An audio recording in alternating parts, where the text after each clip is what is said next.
Lions. We'll retouch that contest, also get you up to date on what's been going on with the Tigers of Clay Center.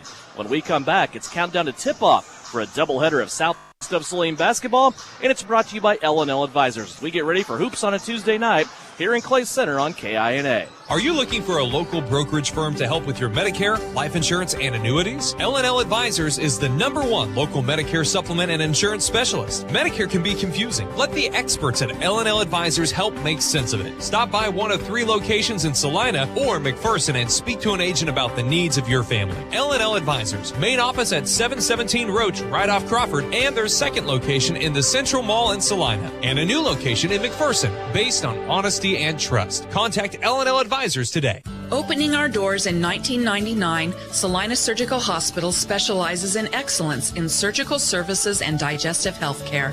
It is the depth of experience and the abilities of the physicians and nurses at Salina Surgical Hospital that make it the ideal place for high-tech and high-touch to unite.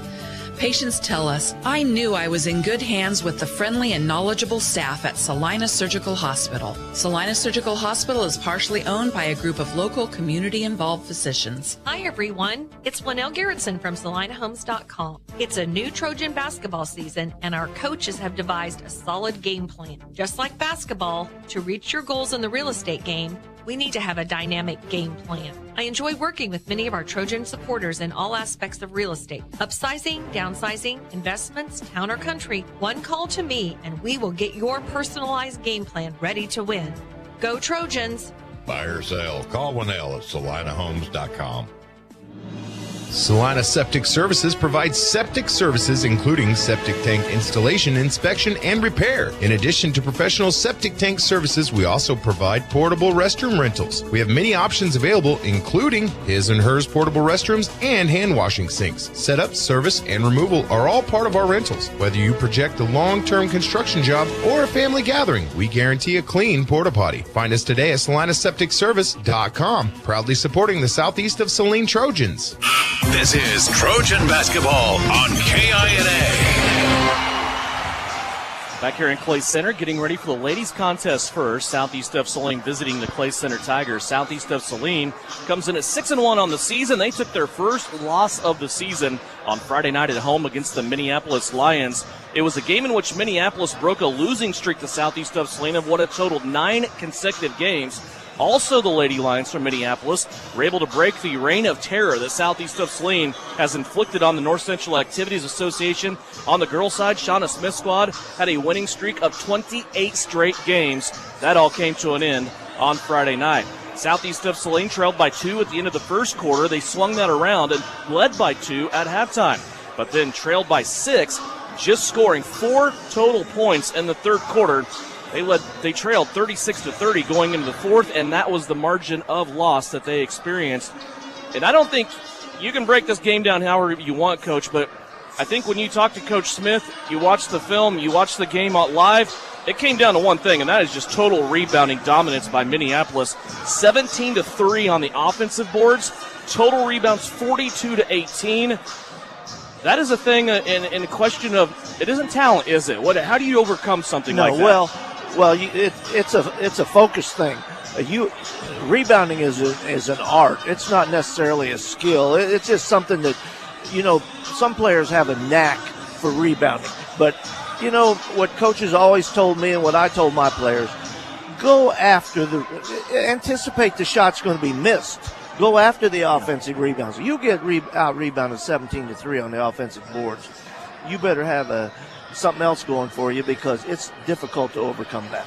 And that lack of rebounding also proved deadly for Southeast of Saline because they weren't making a lot of shots either. There were nobody for Southeast of Saline that had double-digit scoring in that game. Brielle Potacek hit 3 3-pointers. She kept Southeast in it late, hitting 2 of those in the fourth quarter. She finished with 9, also 9 points from Reagan Getz. Avery Castleman at 8 points in this contest. There was also a huge discrepancy at the free throw line. Usually when you see this, you say, well, you're getting called for fouls because you're fouling a lot. But Minneapolis was the aggressors in this game by far. The Lady Lions still outshot Southeast of Saline 14 of 25 at the free throw line, while Southeast of Saline was just 4 of 6. Well, I didn't get to see the game. I was out of town. I didn't see the game. But I've listened to several people talk about the game. And there again, I don't know what Southeast was doing, if they were aggressive going to the basket or not, but I know how Minneapolis plays. And those girls are aggressive, very aggressive. So that sounds a little off normal, but, whatever it was, it wasn't good for the Trojans. Short turnaround here tonight. Southeast of Saline steps out of the NCAA. They have one game this week. That is here tonight in Clay Center as they step out of league play. And then a week from tonight, Southeast of Saline's ladies will start play at the Sterling Invitational Tournament. We have that scheduled for you, and we will go over that as the night moves along. It will be Southeast of Saline's boys starting tournament play on Monday next week at Sterling. The girls will start on Tuesday. We'll give you more details as we go along on that. You can also find that at SalinaPost.com. We'll take another break here on Countdown to Tip-Off. It's brought to you by L&L Advisors. We'll have starting lineups for you and the tip when we come back after this 2-minute timeout. Lady Trojan basketball right around the corner here on KINA.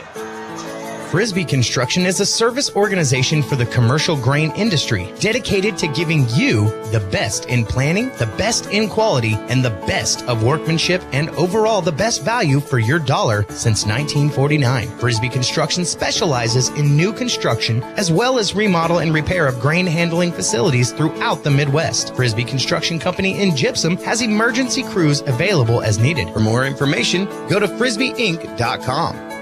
Whether on the field, court, or in the operating room, experience matters. A coach loves an experienced team just like a patient values an experienced doctor. Salina Ortho has ABOS board-certified physicians with over 40 years of orthopedic service. If you need help staying active or just want to discuss options regarding the newest techniques and services and specialties that Salina Ortho provides, see one of our trusted physicians or visit salinaortho.com. Salina Ortho, your voice, your choice, past, present, and future. The Bennington State Bank proudly supports local sports and wants each student to know that their hard work and talent is noticed and appreciated. At Bennington State Bank, they care about local communities and are committed to fostering long-term relationships through the delivery of excellent customer service, integrity, and fairness. From helping local businesses acquire relief loans to supporting community youth and nonprofits to helping you purchase your dream home or invest in your future, Bennington State Bank is here to help. Give them a call to experience exceptional banking with hometown service. Bennington State Bank, your trusted hometown bank. Member FDIC. You're telling me your driver turns you on remotely? It feels so good. One gentle touch of a handy remote or mobile app and my motor is running. And don't fret, my little pickup pal. New Image Audio installs these inside trucks too. Oh, yeah. You'll want it when the winter chill hits. A remote start from New Image Audio for cars, trucks, even diesels. All systems remote and cell phone capable. Nationwide coverage. Get yours at New Image Audio on South Broadway. In Salina. You're listening to Southeast of Saline Hoops on KINA. Just about ready to get this Tuesday night of basketball going here in Clay Center. Let's go over starting lineups for you. Brought to you by L&L Advisors, proud supporter of Countdown to Tip-Off and Southeast of Saline's Lady Trojans. Clay Center Tigers, it looks like this. Their starting lineup will be Mackenzie Weller, a 5'2 senior, averaging 3 points, 2 rebounds, and 2 assists per contest. Haley Bent is a returning starter. She's also an all-league selection from a year ago in the NCKL. She's a 5'6 senior, averaging 9.5 points per game, 5 rebounds, 4 steals, and 2 assists per contest. Megan Wright's a 5'6 senior, averaging 2.5 points per game. Reagan McDonald, a 5'11 sophomore, averages 8 points and 5 rebounds a game. And Danny Carlson's a 5'4 senior, averaging 5 points per game. Dalton Heist is the head coach of the 4-3 Tigers. For the Southeast of Saline Trojans, under the direction of head coach Shauna Smith, they are 6-1 overall. They will start Brielle Potacek. Brielle is a 5'4 junior, averaging 8.5 points per game, 2.5 rebounds, and 2 assists. Lexi Jacobson is a 5'7 junior, averaging 9 points per game. She's the team's leading rebounder at 5 boards a contest. Maddie Harris is a 5'5 junior, averaging 7.5 points per game, 4 rebounds. Maddie leads the team in assists at 3.5 per game. The 2 seniors, Reagan Getz, a 5'8 senior, averaging 12.5 points per game. She's the team's leading scorer. She also grabs 3 rebounds and 2 assists per contest. Avery Castleman is the other senior. She's 5'8", averaging 5 points per game, 3 rebounds. Avery leads the team in steals so far this season. Shauna Smith is assisted by Steve Reedy on their way to 6-1 so far this season. As we said, the lone game for Southeast of Saline this week. They will pack up and head to the Sterling Invitational Tournament for action coming up starting on Tuesday against the host team, the Sterling Lady Black Bears, next week, 1 week from tonight.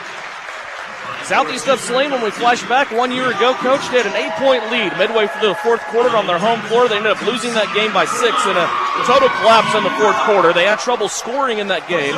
The only player in the entire contest in double-digit scoring was then senior Carson Slazier, who had 13. Both teams had trouble scoring, and Clay Center finished out the final 4 minutes in a big flurry to come back from down 8 to winning by 6. I'm sure that sets in the mind a little bit of some of these players. What are your keys to success tonight for Southeast of Saline? Well, one thing you have to do, you have to be more consistent, and that's just not in tonight's game, but these girls, they have to rely on each other, and you know, if nobody was in double figures on Friday night, that has to change. You have to have somebody that's going to be able to carry it when somebody else is struggling. And, of course, you nailed it earlier. You have to be able to get some rebounds. If Southeast continues to struggle on the boards and don't get his second chance opportunities and gives the Tigers second chance opportunities, it's they could be in for another long night. But I think they probably, after a loss, the coach can get your attention. One thing that concerns me, and I'm curious to get your input on this, you have one game this week. That's here against the Tigers. Then 3 games that'll come quickly next week against upper-tier competition. We mentioned Sterling's down this year, but that's your first-round opponent. Then you're going to play either Smoky Valley or Hugoton. If you don't fix that rebounding issue here tonight, that could become a habit really quick with 3 quick games next week in tournament play. You're right. And like I said, it's an art. You have to want to rebound. You can't watch the ball up there and hope somebody else is going to go get it. And, you know, a lot of people, when I coached, they used to say, well, Coach, they're not feeding me the ball. I said, well, when they shoot it, go get it. Then you can shoot it. I always said the easiest way to score is go get an offensive rebound, right? I mean, that's the way it is. Set yourself up. Here we go in the center circle. Lexi Jacobson will win the tip for Southeast of Saline. As you look in on live stream video, SalinaPost.com, brought to you by Salina Surgical Hospital. You will see the Lady Trojans of Southeast working to our right, wearing their their road purple jerseys. Clay Center wearing their home whites, trimmed in orange, and a reaching foul over the top of Lexi Jacobson will be issued to Danny Carlson here early on. Yeah, interesting. Clay Center's in a pretty aggressive man-to-man out there. I mean, they're pressuring pretty good. You know, you had to alter one pass because nobody was open. So let's see how this goes. See if they'll keep it up. Baseline inbounds comes to Jacobson. Now Harris has it. Harris looking at a drive. She stops on the right wing. Now a skip pass over the top. Castleman passed up a good look at a three-pointer to Reagan Getz, who is now stuck along the baseline, and she's going to step out of bounds and turn it over. 30 seconds in, Clay Center makes a stand on defense. They will get the ball for the first time. Haley Bent, an all-league selection in the North Central Kansas League from a year ago and a returning starter for this Clay Center team. Brings it across the timeline. She'll play it off to the right-hand side. Mackenzie Weller touched it momentarily. Now they'll come back all the way over on the left-hand wing. Back to Bent, who stands in front of the Southeast of Saline bench. Skip pass over the top. Now they go high post. Southeast, hands in the air. Clay Center passing it around, not really threatening the paint right now. As Bent takes a nod at a three-pointer, but passes it up. Out to Carlson. She'll jack it up from 3. That's no good. Castleman with the rebound. Here comes Castleman now off to Maddie Harris. Harris speeds up the right-hand sideline. Little crossover. She'll collect the double team. Now played out to Jacobson. Jacobson on a ball fake out to Getz. Wide open three-pointer. Got it to go. It's a good job of ball movement that time. Little penetration and pitch. Easy bucket. 3-0 Southeast of Saline as Reagan Getz enters her name into the scoring column. She's put the Southeast of Saline ladies up 3-0 as we're 90 seconds into this game. Clay Center with it. Megan Wright. She'll play it down low along the baseline. Mackenzie Weller now works it back around to Bent. Skip pass back over the top as Southeast of Saline's jumping to the passes here, trying to close those passing lanes down. Skip passes all over the place for the Clay Center Tigers. They go back into the high post and the keyhole to Carlson. Now a suspect pass. It's going to be taken away by Lexi Jacobson. Turnover Tigers. Here comes Brielle Potacik on the right-hand side. Between her legs, now back for a 12-foot jumper. Off the window and good. Brielle Potacik put her defender to sleep on that between-the-leg dribble on the little hesitation. It was a nice drive. She got right in there where she needed to be, kissed it off the glass, which was the best option. I'm a firm believer Brielle Potacik needs to shoot the ball more. 5-0 our score. Look at the battle between Lexi and the big girl McDonald, I think it is, from Clay Center. It's getting good down low, and Reagan McDonald's going to collect a 3-second call, camping out in the lane in that battle with Lexi Jacobson. Back-to-back turnovers now for the Tigers. It looks like the Tigers were trying to get the ball to her, but Jacobson's just on her like a blanket. Isla Johnson will check in here. Danny Carlson checks out for the Tigers. Southeast of Saline still with their starting 5 as they lead 5-0. Johnson promptly pokes, gets the steal. Now down the floor on the right-hand side. She's going to miss the layup. Bothered by Brielle Potacik. Brielle will collect the foul and send Johnson to the free throw line after the turnover for Southeast. Both teams have 2 turnovers. Johnson will step to the free throw line for 2 shots. First chance to score here for Clay Center. Johnson's first free throw off the left-hand side, no good. Abigail Pearson will check into the game, along with Addison Rohr for Southeast of Saline. It's Jacobson and Getz that'll take their first rest. Johnson will study the second free throw here, try to get Clay Center on the board. Shot is way short, barely glances off the front of the rim, and Addison Rohr will collect the rebound for Southeast. Score remains 5-0, Lady Trojans. Here's Maddie Harris, little shovel pass to Potacik, three-pointer. Off the front of the rim, it won't go, and a little pushing foul on the rebound will be called here against Pearson. Well, she didn't have very good position, but she was trying to get position. So it was a good call. With her first foul. 2 team fouls now for Southeast of Saline. They also lead it 5-0. Bent across the timeline. She'll play it off now left. Southeast of Saline in a man-to-man defense. They all got collected at the top of the key. Now a skip pass over to Haley Bent for a 3. It's going to take a hard bounce off the rim, up over the top of the backboard, and back turned over to Southeast of Saline on that long rebound up over the glass. Little token full-court man-to-man here by the Tigers. Pearson with it in the backcourt. She'll be going to work against Madison McCann, who has just checked into the game. Potacik on the right wing. Over to Castleman. Her ball is going to be deflected and taken away. 3 turnovers now for Southeast of Saline as Haley Bent takes it away from Castleman. Those two guarding each other on both ends of the floor. Lob pass now up over the top, intended for Isla Johnson. Castleman will be there to atone for her earlier mistake. She takes it away on the steal, leading the team in steals. Halfway through the first quarter here. Now another suspect pass, nearly taken away by the Tigers. 5-0 Southeast of Saline. Live stream video on SalinaPost.com. You can access that right now, free of charge, of course, brought to you by Salina Surgical Hospital. Here's an offensive rebound inside by Pearson, and Abigail is going to get fouled on the floor. The basketball will stay with Southeast of Saline, and the foul will be issued to Madison McCann, her first. Well, there's one offensive rebound. But you're right on some of these passes across from the wing to trying to get it to basically the other wing. Those can be picked off. Harris with it off the inbounds. Jacobson back into the game. Here's Getz on the drive. Got herself to the baseline, collects the foul. She'll have 2 free throws coming up. Nice little drive there by Reagan Getz. Yeah, and she did what she had to do. You take that ball to the baseline and draw the contact and put the ball up there. 3 quick fouls now for Clay Center here in this first quarter. Getz makes the first free throw. The last foul on Isla Johnson, her first. Emma Fitzenmeyer checks into the game. That's a good Clay Center name, of course. Can't come to Clay Center without seeing a Fitzenmeyer, no. Can you? No. Second free throw by Getz is no good, and now a rebounding foul will be called against one of the Southeast of Saline ladies. They're going to say Addison Rohr. Yeah, I think it was on Addison. So 3 team fouls on each team. They're all spread out, though. 6 different players collecting 1 foul. Haley Bent across the timeline. High post entry now comes in to junior Madison McCann. McCann gets rid of it. Now back into Johnson. And Isla Johnson gets called with a double dribble violation. Turnover number 4 against the Tigers.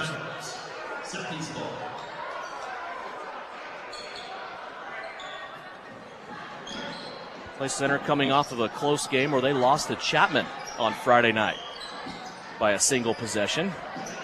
Here's Jacobson at the free throw line. 15-footers up and good. Lexi Jacobson. Somehow, sometimes you wonder how she does things like that, but that's Lexi Jacobson.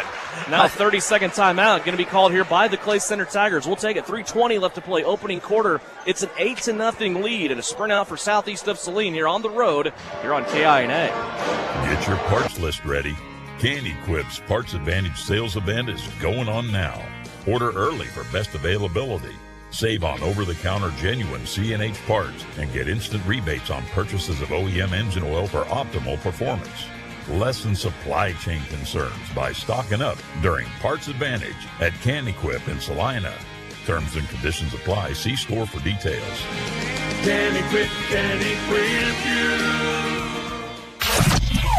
You're listening to Southeast of Saline basketball on KINA. Devin Haney, Francis Flax back courtside here at Clay Center High School, Clay County Community High School to be exact. Southeast of Saline has jumped out to an 8-0 lead over the Clay Center Tigers. Tigers out of a 30-second timeout. Haley Bent has it. She's going to try to will her way to the basket. Kind of forced underneath the rim, though. She's going to have to give it up for an outside shot that's no good. Jacobson had a shot at that rebound, and then she was hammered from behind, and she will collect the foul. It will be whistled here against Isla Johnson, who is the first person in this game with 2 fouls.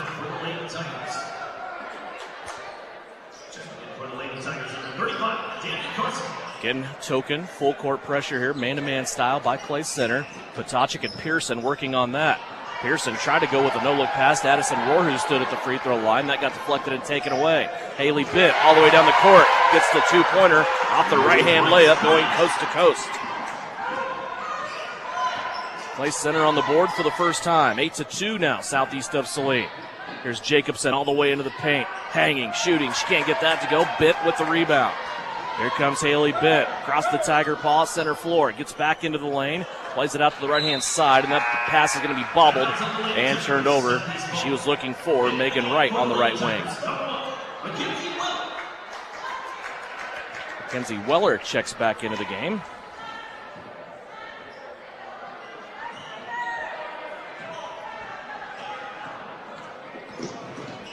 Potacek with it. Again, going one-on-one. High post pass to Getz that drags her all the way near the sideline. Reagan now dealing with Haley Bent. Here's Pearson all the way to the cup. Contact and scores. No whistle on that as both bodies went to the ground, but boy, a good show of strength there by Abba Pearson.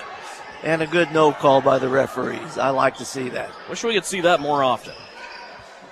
1:49 left to go here in the first. Down low, post entry. And a score by Danny Carlson. She had an advantage down there with Brielle Potacek trying to defend in the low block. Potacek will bring in here, set the offense again. Jacobson drives baseline. She'll hang, gets the ball partially deflected, it looked like. And Clay Center will pull it away. 90 seconds left to go in the first. Bent throws the pass over to the right-hand side to Weller. Weller back in deep to Carlson, who scooped it at the rim. Shot will miss, but free throws coming up for Danny Carlson. You know, Devin, I want to go back to that Pearson drive to the bucket, and there was contact. Both girls went to the floor. The call would have benefited us had they called an and one, but there you couldn't distinguish there who was responsible for that foul, in my opinion. First free throw by Danny Carlson is up and good. Foul goes against Brielle Potacek. That's a little bit problematic right now. With still 83 seconds left to go in the first quarter. Brielle has just picked up her second. She fought foul trouble almost the entire game Friday night at home against Minneapolis. Second free throw by Carlson, no good. Rebound tipped by Jacobson, collected in by Harris. Here comes Maddie, who just checked back into the game. She'll play it through Pearson, now left-hand wing to Getz. Reagan wants to drive, hits the bottom of the rim, got herself too deep. Haley Bent with the rebound. She's speeding the other way. Somebody needs to stop ball for Southeast of Saline. They finally do, but a foul called here against the Lady Trojans wearing purple. Avery Castleman guilty of the foul.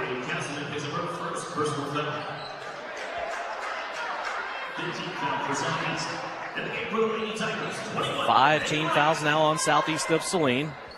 Clay Center sets it inbound along the baseline. Way up top they'll go. Now to the right wing. Spacing out around the perimeter. Haley Bent went to the bench. Now Clay Center trying to function without her. They go in deep once again to Carlson. She turns, can't get it to go. Actually, that was McDonald. Back out top now to Carlson. 43 seconds left to go in the first. And an offensive foul called against Clay Center. They'll turn it over for the 6th time.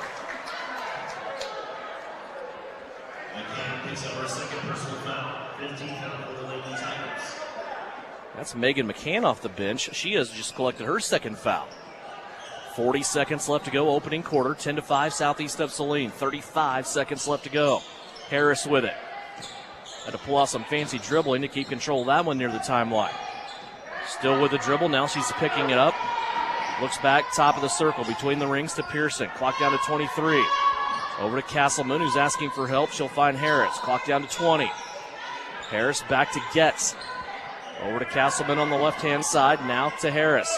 Southeast playing for one last shot here. Clock down to 10. Harris has it now. Goes back left to Castleman. Jacobson has it back to Harris. Clock down to 5. Harris with the wide open. Reagan Getz. Now she's closed up on. The three-pointer too strong, and that's the end of the quarter. 10-5. Southeast of Saline got a big lead as they came out of the gates. Led 8-0. It is 10-5 now at the end of the first quarter. We'll be back with second quarter action after this. You're listening and watching on SalinaPost.com. It's a live stream video. It's brought to you by Salina Surgical Hospital on KINA. Citizens State Bank has been serving Kansans for over 100 years. We are a full-service bank that can service your personal, business, and agricultural lending and deposit needs. Citizens State Bank offers 24/7 convenience with mobile deposit, online banking, and our ATM conveniently located in front of the building. Stop by and see our friendly and helpful staff. Citizens State Bank at 600 Maple Street in Gypsum, Kansas. Citizens State Bank and Trust Company is a proud supporter of the Southeast of Saline Trojans. Your next visit to the doctor for an upcoming procedure or surgery should start with a conversation about Salina Surgical Hospital. Hi, this is Geraldine Diedrich, and we are truly committed to fostering your health and well-being. From outpatient procedures to inpatient stays, you will feel the difference in our excellent care and compassion. Talk to your doctor about scheduling your next procedure at Salina Surgical Hospital. Your surgical experience is our specialty. Salina Surgical Hospital is partially owned by a group of local, community-involved physicians. You're listening to Southeast Trojan Hoops on KINA. Other league games tonight. Chapman is at Beloit. Sacred Heart taking on Republic County. Clay Center trailing Southeast of Saline as we begin second quarter action. 10-5. Southeast with a 5-point lead. And they come out of the timeout in a 1-3-1 half-court trap. Haley Bent back in there for Clay Center. She gets it down low to Carlson. Annie Carlson almost made a pretty good shot getting herself underneath the rim, but now it comes away, and it will go the other way with Southeast of Saline. Here's Castleman driving, trying to pass it along the baseline. She gets it to Jacobson. Now to Harris, open from 3. Splashes home. Maddie Harris gets her first bucket of the game. She becomes now the 5th Southeast player to score in this contest. It's back to an 8-point Southeast lead. Southeast sticking with a half-court trap. Here's Harris closing in on the high post. Maddie with a little too much aggression there will be called for her first foul. Well, on Southeast last possession, that was pretty good. Castleman took it in, drove it, passed it baseline. Ball reversed all the way around the perimeter. Back for an open 3 for Maddie. 7:09 left to go here, second quarter. Bent with it. Above her head. Now it works on the left-hand side of the floor in Clay Center's offense. 1 minute into the second quarter. There's Haley Bent trying to drive as her and Avery Castleman have been battling pretty much this whole game so far, and Avery's going to collect her second foul here. So 2 on Avery Castleman, and that will send Haley Bent to the free throw line as it is the 7th team foul on Southeast of Saline.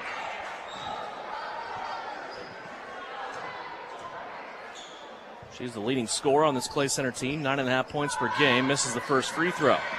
Free throw rebound taken in by Emma Zerflu, who has just checked into the contest. She'll play it off to Pearson.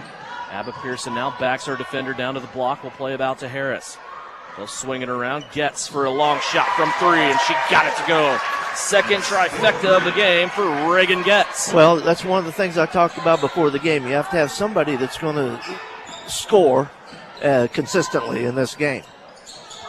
16-5, biggest lead of the game so far for Southeast. Bent tries to answer for 3. Quick release, that won't go. High rebound taken in. It was a scrum between Harris, Getz, and also Carson. And Carson for Clay Center forced the tie-up, but the arrow will be in Southeast of Saline's possession. Again, full court man-to-man here. Pearson and Harris will work through this.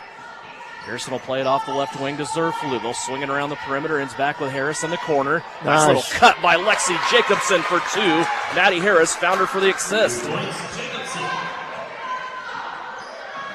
Lexi Jacobson with 4.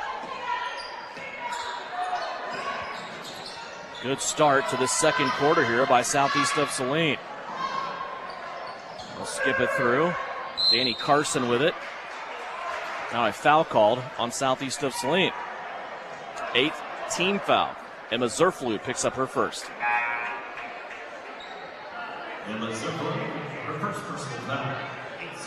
New rankings came out today. It's the first rankings of 2023. Southeast of Saline, despite their loss on Friday, sticks in the number 5 spot, according to the Kansas Basketball Coaches Association. That free throw was up and no good for Clay Center.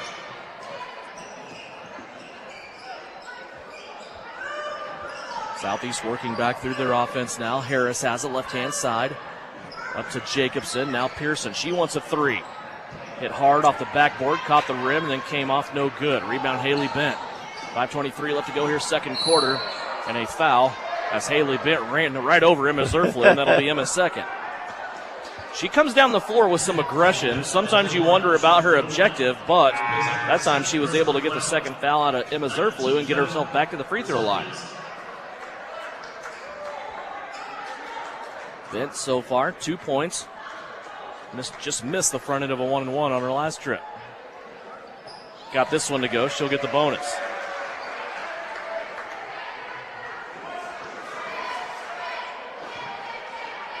(18-6). Haley Bent's second charity toss up and in. She's now 2 of 3 from the stripe. 4 points. 5:19 left to go here before the break. Maddie Harris works her way up the floor, 1-on-1. Fakes left, now comes back right to Zerflu. Zerflu on the baseline drive. Now she'll play it out to Jacobson. Lexi wants to get back in the lane. She double dribbled with the basketball. First turnover of the second quarter for Southeast of Saline, after having 4 in the first period. Good intentions.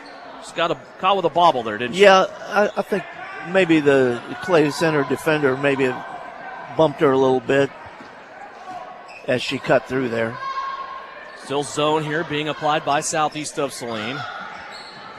Special attention inside to the post player. The three-point air ball be put up by Haley Bent. Jacobson with another board. There comes Lexi Jacobson up the floor. High dribble. She'll play it out to Pearson. Pearson now back right to Zerflu. Zerflu to Getz. Getz stands dead center of the floor between the rings. Now back in high post to Jacobson. Zerflu keeps taking that one dribble, and she's not going anywhere with it. Nope. Timeout, Shauna Smith. She wants to talk about it. 30-second timeout. Southeast of Saline comes with 4:23 left to go here before halftime. Lady Trojans lead it over Clay Center 18-7 right here on KINA. Hi, it's Sarah and Addison with Mary Maids in Salina and Abilene. We'd like to take time to thank our friends and customers for your business in 2022. We look forward to serving you in the new year. If 2023 includes plans for a new home, call us. Save time and stress less. Mary Maids will help you clean your old home when you leave and your new home before you get there. Happy New Year's from everyone at Mary Maids in Salina and Abilene. Find Mary Maids on Facebook or at marymaids.com. Mary Maids, relax. It's done. Work hard, play hard. Good luck, Trojans from Roselawn Memorial Park in Salina. To learn more, visit roselawsalina.com. Back here in the Tiger Den at Clay Center, a college basketball update for you. The Kansas State Wildcats halfway through the first quarter leading Oklahoma State 14-13. Boy, what a good week last week for the Cats. They went on the road in the Big 12, got 2 wins. They went from being unranked to now ranked 11th in the nation. As new coach Jerome Tang has them playing well, Southeast of Saline comes out of the timeout and turns it over. Halfway through the second quarter, Haley Bent with it, top of the key, goes to drive in, and another foul call. A little out of control there, I thought. She's going to bait Emma Zerflu into her 3rd foul. And that'll draw Brielle Potacik up off the bench. Remember, Brielle also fighting foul trouble. She has 2. You know, about the only way to stop it is somebody's just going to have to stand in front of her and take it. Yes, sir. Haley Bent's free throw, up and no good. This, though, the 10th foul on Southeast of Saline, shows she has the luxury of a double bonus. Haley Bent has 5 fouls that she has drawn on Southeast of Saline, sitting next to each other. 2 for Avery Castleman, and now 3 for Emma Zerflu. She missed both the free throws. Jacobson taps the rebound. Again, Harris there to collect it. Long pass up the floor, left-hand side to Reagan Getz. She has the ball deflected and out of bounds, and it will stay with Southeast of Saline. Keep it right here at halftime. We'll go over numbers for the first half. We'll also have a conversation with Bryson Flax, see how his weekend went and how the Trojans got tuned up to come to Clay Center to face the Tigers tonight. That's coming up on the Knopf Auto and Truck Accessories halftime report. Jacobson with it. Now Pearson, left-hand side to Potacik. Brielle will come all the way around the perimeter. Now pass it off to Harris. Getz trying to swing it through. Now Haley Bent guarding her, trying to shut her down. Sloppy pass and poor pacing now. Poor spacing, I should say. It goes into the backcourt, and Southeast turns it over. Yeah, we got 2 girls caught in the same spot. When the pass came out, it went to the backcourt. Little 1-2-2 here, look. For Southeast of Saline. Reagan gets at the point of that zone look. Skip pass over the top. Potacik looked like she might have been able to get a hand on it, but she plays safe anyway. Shot put up by Clay Center, and the rebound underneath. Taken in by Maddie Harris. Now out to Pearson. Abba wants to run with it. Up the floor, wide open. Jacobson, and a good find by Abigail Pearson. Jacobson has a half a dozen. 20-7. Back to a 13-point lead for Southeast. 3 minutes left to play. Bent with it. Skip pass over the top of the defense. Now they'll bring it back to her. Now back to the far side. Carson with a 3. Won't go. Jacobson gets her hands on another rebound. Here comes Maddie Harris. Harris in the middle of the floor. She pulls up from 3-point line. Nobody there, and that goes home. Maddie Harris gets another 3-pointer. It's her second one of the game. And a 23-7 lead. It prompts a full timeout from the Tigers. 2:41 left to go. It's a 16-point advantage for Southeast here on KINA. Right now, Prairie Land Partners has service and inspection specials that give you the power of choice and save you money. From mowers and compact construction equipment to the largest tractors and combines that John Deere offers, they have an option for you. They also have Legacy Series specials for older John Deere combines and tractors. Call, stop by, or visit prairielandpartners.com to schedule your equipment. Delivering the right solution. Prairie Land Partners. Hunters, don't miss the 2023 Whitetail Summit. This is an opportunity to hear from some of the most highly regarded experts in the whitetail management field. Our event will feature Dr. Bronson Strickland from Mississippi State University and Don Higgins, founder of Real World Wildlife and co-host of the Chasing Giants podcast, as well as Wes Delks, a Higgins outdoor consultant. This event will include a meal and exclusive show specials from our sponsors. Doors open at 9:30 a.m. Saturday, February 18th at the Tony's Pizza Event Center. Go to phillipsseed.com for more details. This is Trojan Basketball on KINA. Other games going on tonight on the Benton State Bank scoreboard. Salina Central is in Andover. Salina South is in Hayesville to take on Campus. Abilene to home to take on Wamego. El Saline plays Wichita Classical. And Solomon taking on Canton Galva. Here, Southeast of Saline leads Clay Center on the girls' side, 23-7. These are two teams that tangled last year. It was a good game on the campus at SES. Clay Center ended up winning that game by a half a dozen. And then both teams went on to the state tournament. Clay Center, of course, in 4A. Southeast of Saline in 3A. And a three-pointer out of the timeout by Clay Center. Takes a long bounce on the rebound and is batted out of bounds on the far side. Well, there's one thing about it. Clay Center's not getting too many offensive rebounds in this half anyway. Southeast doing a good job. I was joking with Shauna Smith when I came to the gym tonight. I said nothing but shell drill and rebounds going on in practice. And she just kind of chuckled and tried to find the humor in my comment. Here's a deflection now off of a pass saved by Pearson. Out to Harris for a three. That's no good. Rebound taken in by Reagan McDonald for Clay Center. Inside 2 minutes left to go here, first half. 23-7, Southeast of Saline, leading by 16. Johnson with it, high post, finds Bent, backside, three-pointer, won't go. Rebound taken in by Pearson in the far corner. Abigail Pearson now speeding up the floor. She'll cross the timeline, gets right in the middle of the defense, and they're going to call this a player control foul. Boy, you could have knocked Isla Johnson down with a feather on that play. And Pearson right into the teeth of that zone defense. Gets the foul. The no call before was from a veteran official. This call was from a rookie. Same play. Pearson. Only this one had a lot less contact. Yes. Pearson with her second foul. She'll stay on the floor. Of course, player control, non-shooting foul for Clay Center. They have the basketball now. 75 seconds left to go. Bent gets herself underneath the backboard, plays it back in. Now she gets it off the pass after establishing herself. Ball is no good off the front of the rim. Avery Castleman, who has checked back in, grabs the rebound. Here's Reagan Getz. Touch pass inside to Lexi Jacobson. The Lady Trojans are off and running, and they are piling on the points. They now lead by 18. What a good break there. Here's Harris on the deflection. She runs it down. Harris 1-on-2, tries to get it up over the rim, and she does. That awkward shot there by Harris. Ignored the backboard and still got it to go in. 8 points in the quarter, Coach, I'd say Maddie that, Harris. Yeah, that's a pretty good flurry of points, though, for Southeast in this quarter. 27-7 now. And a good defensive stand as they are holding Clay Center to single digits so far. 25 seconds left to go in the half. Haley Bent gets around the defender. She's going to kiss one off the window. It won't go down. Rebound batted around, then collected by Harris for one last shot. Shauna Smith with both hands up, throwing on the brakes. Maddie across the timeline with 12 on the clock. Now she floats back left-hand side. Castleman will clear out. Maddie now looking between the rings. It's stolen away. Poor pass there by Maddie Harris, taken away by Megan Wright. And now a foul on Maddie Harris to make things worse. Wright will go to the free throw line for a double bonus. And now Maddie Harris has 2 fouls. She was just frustrated. She made a bad pass and then overreacted defensively. Haley Bent at the free throw line. Seems like she's been there a lot, Devin. Yeah, I thought that was Megan Wright that was supposed to shoot those. Guess not. First free throw up and good there for Haley Bent. 5 points for her so far in this first half. Second free throw gives her 6. 2.5 seconds left to play. 27-9, Southeast of Saline trying for a 2.5-second play here. They get it into Harris.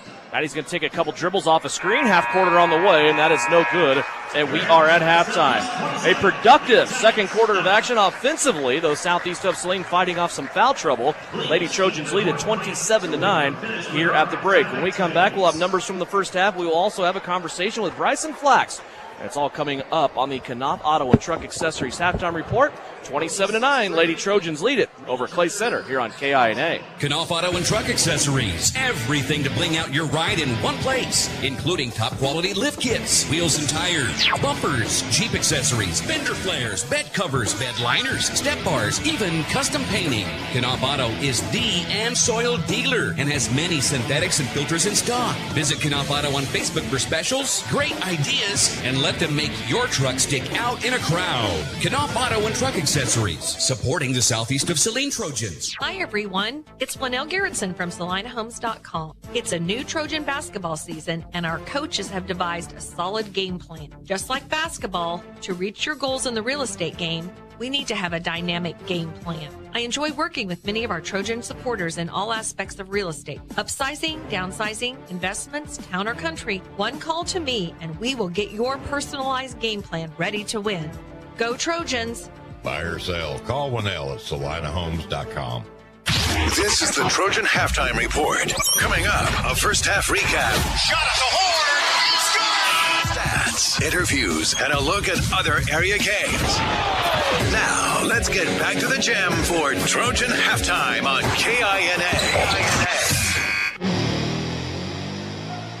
Back here in Clay Center, it's the Tiger Den, they call it, southeast of Saline. We're a doubleheader of action right now, halftime, and it is 27-9, southeast of Saline, leading the Lady Tigers. Time now for our pregame conversation with Bryson Flax as we look ahead to the second game of our doubleheader later on. Of course, it's the guys' turn. Southeast of Saline coming off of a 69-27 victory at home, Coach, against the Minneapolis Lions. Now that you've had time to look at this game a little bit deeper, what are your thoughts about the victory on Friday night? Well, I was really happy that we kind of stayed locked in and didn't get too far outside of what we're trying to do. You know, we shared the ball really well, had a lot of assists. We got after it defensively. I didn't feel like we took ourselves out of plays, you know, to go and get on the run, we just kind of let it happen, and it naturally did, and I was real happy with our guys. Anytime you can have a game like this, especially coming back your first game off a break, and you get so many people involved, people coming off the bench, and you go pretty deep in your bench anyway, but you had 10 guys score in that game on Friday. It's always a nice little shot in the arm here for the stretch run, isn't it? Yeah, I think so, and you know, we're shooting 13 right now, and obviously after tonight we got to cut that to 12 for a couple games, and but everybody that I put on the floor, I'm confident in. I told them, you know, you're not going to suit up varsity just because you're, you know, the number next to your name. You know, it's you earn it. You earn it in practice. You earn it in JV games, and so we've got some guys that definitely have, and we got some guys that are getting close, aren't quite there, and obviously it's a process. But I like what they're doing. You and I haven't had a chance to talk a whole lot about the JV squad so far this year. How are the younger guys doing, working their way through? They're doing really good. You know, won an overtime game tonight, Nice. and you know, my guy Brenton had his first dunk of the season in the game, so that was big. And no, they're playing pretty well. You know, life with you know, we have these 8 seniors, and you can count Danny in that, in our top 9, our main rotation, but. You know, these other juniors and a couple, you know, sophomores, and you could even throw maybe a freshman in there. You know, they're bought in. You know, it's a process. You know, physically getting them there, in tune with how fast we want to play, how hard we want to play at all times. But they're getting there, and you know, life without, you know, the 8 guys that are seniors for us this year. It's going to drop, you know, because you don't have Nakari and Luke and Eli and those guys, but it's not going to fall off, and that's a testament to these guys and how they've led, and how you know, the young guys have bought into their leadership. You and I have the conversation from time to time about things kind of being networked, and just because you have, for example, Coach Gebhardt teaching one thing on the football field doesn't mean that totally stops when they come and they enter the gym and they're with you. We always see on the football field there are guys, and we saw it this past season, a whole defensive line of seniors that really got 0 playing time in a meaningful situation on the varsity field last year. All of a sudden, they're not only starters, they're shining in that role.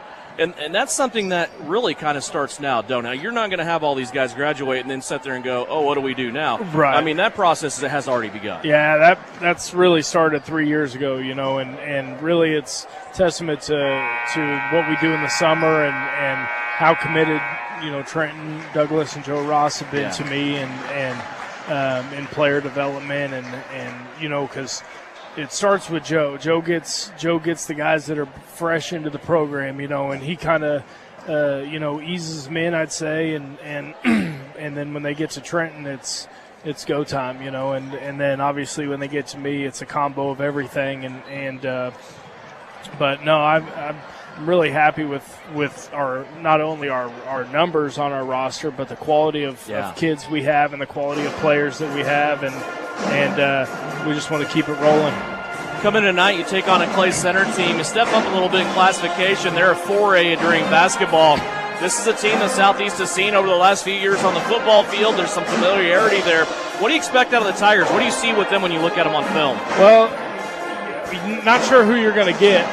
We've got about 5 films on them, and there's different rotations and different players playing, and all 5 of them. They're young. They play a lot of sophomores. They're trying to figure some things out.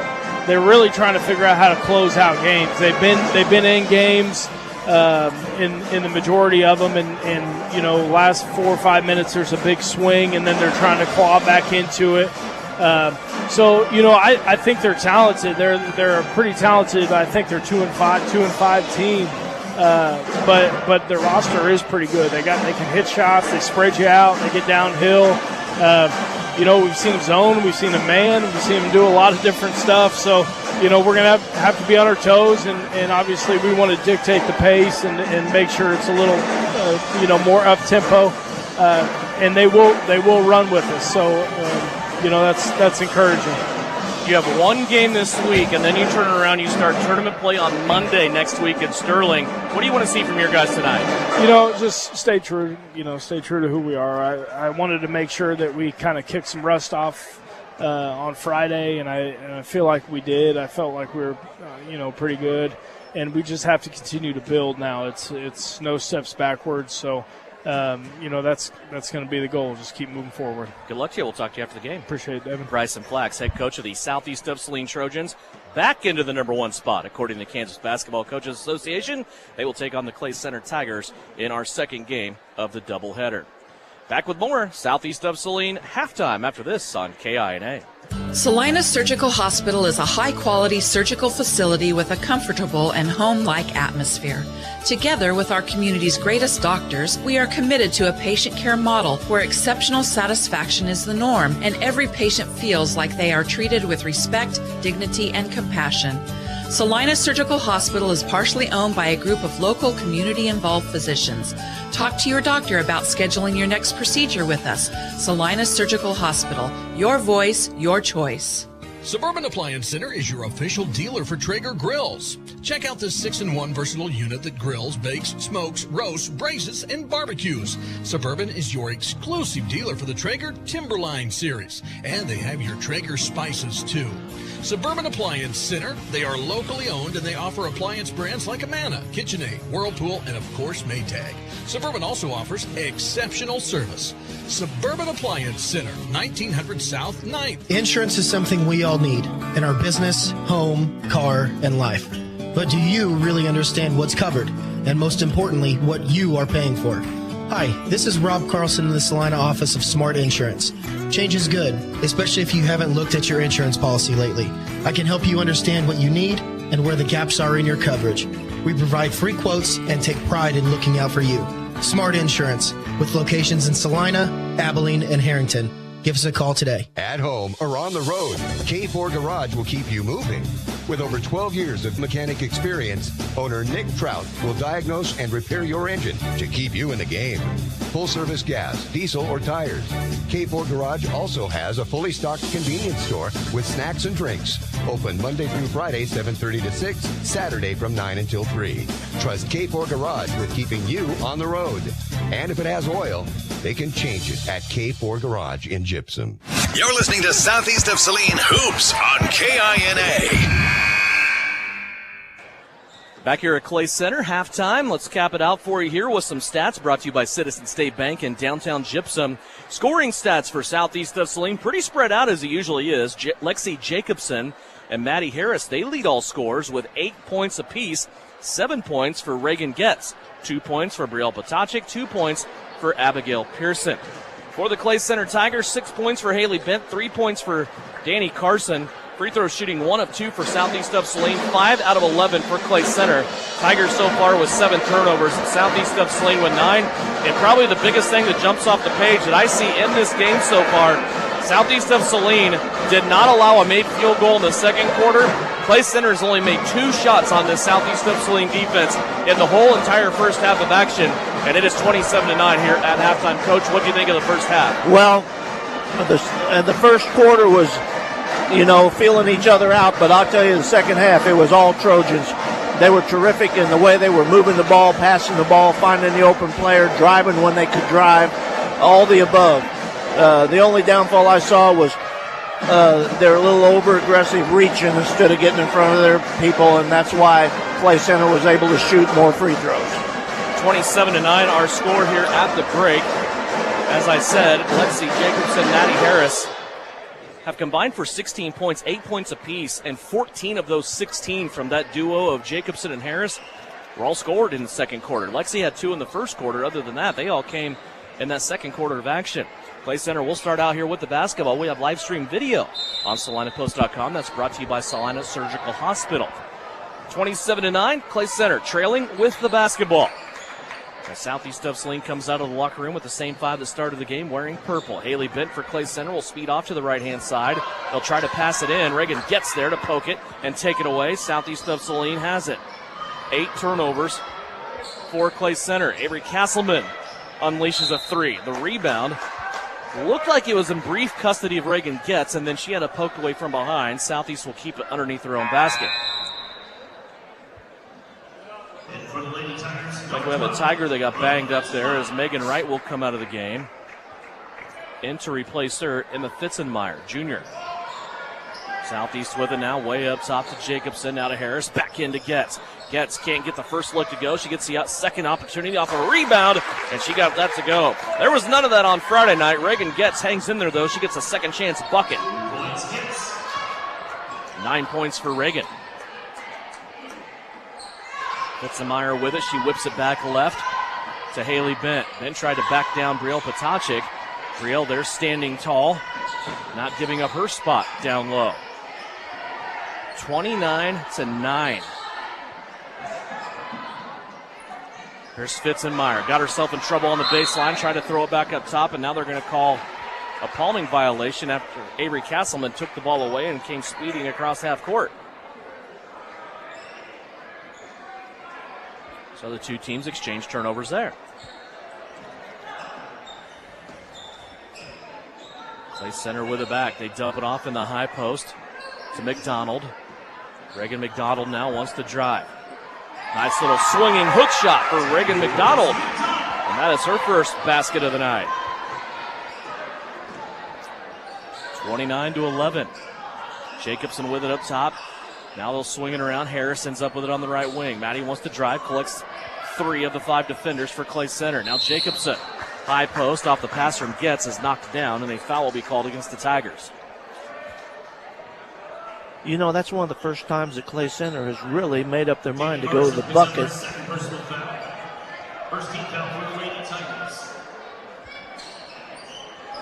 29-11. Southeast trying to add to that lead. Getz swings it through. Left-handed shot is up and good. Reagan Getz has both the baskets for Southeast of Saline now in double digits with 11. She's off to a good start here in this second half. They'll dump it off high post again to McDonald. McDonald again goes to Lexi Jacobson, but here comes the help this time for Reagan Getz. Getz will take it away. Turnover number 3 for Clay Center. 2 minutes into this third quarter. Harris on the right-hand side, lost the basketball off her right leg and out of bounds. Yeah, unforced errors you don't like to see. Madison McCann will come into the game for Clay Center. Megan Wright also returning. Good to see she's okay. And Isla Johnson back in as well. 31-11. They dump it in down low. Now a nice little pass to Johnson on the right block. Jacobson defending, and they're going to get with Lexi with the foul. Lexi was about the only starter that didn't seem some sort of foul trouble in that first half. This is just her first foul of the night. Well, you know, really the Southeast defense has been pretty solid from start to now. Johnson's free throw takes a high bounce off the heel, and it will bounce off. No good. So far, Clay Center 5 of 12 from the free throw line here in this game. Johnson's second free throw attempt rattles out. Abigail Pearson collects it as she is back into the contest. Pearson will bring it across the timeline here. She started out right, now comes back left. Plays it to Potacek on the left wing. One-handed pass back to the center of the floor. Reagan Getz. Getz nearly lost her defender. Now she passes to where Pearson was, not where she was going. Turnover for Southeast of Saline. Johnson's free throw line jumper, no good. Reagan gets. What are they calling here? I think it's over the back on Reagan, I believe. He went the other way here. It is on Regetz. That is her first personal foul. There's Bent. Quick score up over the top of Avery Castleman on that quick hitter inbounds play. Haley Bent has 8. 31-13 now. There's a backdoor pass from Brielle Potocik, but before she unloaded it looking for Pearson, they got her for a double dribble call. And a timeout from Shauna Smith. 4 turnovers for Southeast of Saline and 4 points to start the third quarter. Coach Smith wants a timeout to talk to her ladies. She will get a 30-second timeout right here. Again, chance to remind you some other games going on around the area on the Bennington State Bank scoreboard. We should be getting scores on these soon. Chapman is at Beloit. Sacred Heart plays Republic County. Salina Central is at Andover. Salina South is in Hayesville to play Campus. Abilene plays Wamego tonight. El Saline squares off against Wichita Classical. Solomon plays Canton Galva. And a check-in on Manhattan, almost halftime. Oklahoma State leading K-State 32-27 in a 5-point contest.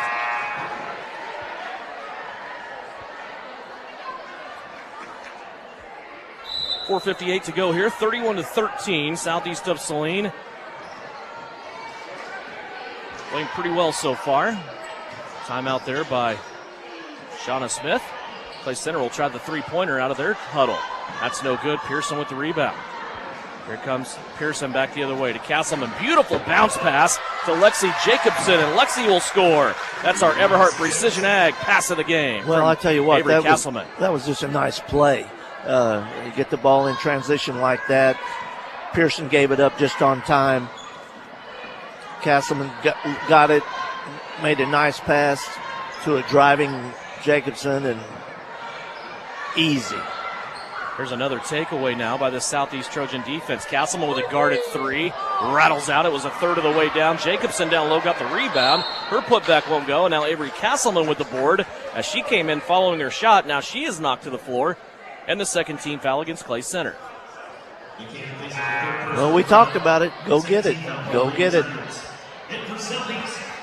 McCann with the foul for Clay Center. She leads the Tigers in fouls. That's her third. Back into the game, Danny Carson. Southeast sets inbound underneath their own basket. Castleman has it. Tried to swing it through on the defender, had it poked away. Now it's back out to Harris. High leg kick, 2 dribbles to her right. 15-footer won't go. She followed her own shot, ends up getting the offensive rebound. Skip pass over the top to Avery Castleman, and that pass from Pearson led Avery into a little bit of a stumble that ends up being a travel. Pass was a little behind her. She didn't gather herself. Tried to make the move at the same time she caught it. 33-13. Back to a 20-point lead. That's been the biggest lead so far for Southeast of Saline in this game. Johnson has it on the left wing. Tried to go at Addison Rohr. Addison there defensively to shut her off. Now they'll swing it around. Clay Center to Mackenzie Weller. Ball continues to be beyond the three-point line here. Now goes to Haley Bent. She'll skip it over the top to Weller. Now a lob pass inside to Johnson, who got caught with a push-off. Isla Johnson now with 3 fouls. Turnover number 6 for the Tigers. Johnson picks up her third personal foul, 13th foul for the Lady Tigers.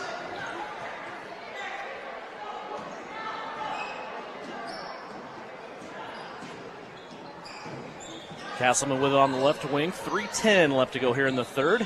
Avery will drive, kick it out to Maddie Harris. Harris now with a skip pass to Pearson.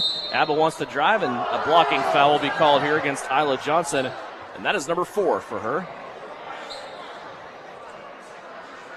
Johnson picks up her 4th personal foul. 2 free throws coming up.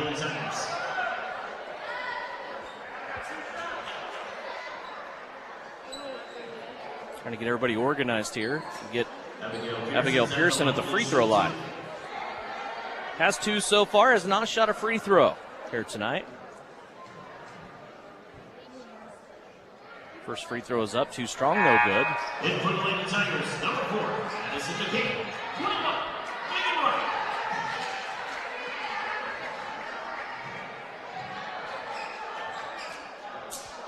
Here's a girls' halftime score on the Bennington State Bank. Andover leads Salina Central 27-17 at halftime.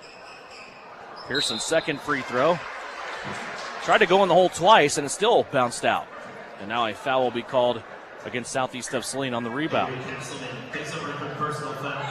Chapman's ladies leading over Beloit 22-8 at halftime. Chapman still remaining on the schedule for Southeast of Saline, as is Beloit one more time. That last foul for Southeast, by the way, on Avery Castleman. That is her third. 2:48 left to go here in the third period. Place center with it. Up top. Now to Bent to the right-hand side. Skip pass over the top. Try to get it back inside now, and a turnaround and a shot put up by Madison McCann. And McCann is fouled and won't go to the free throw line.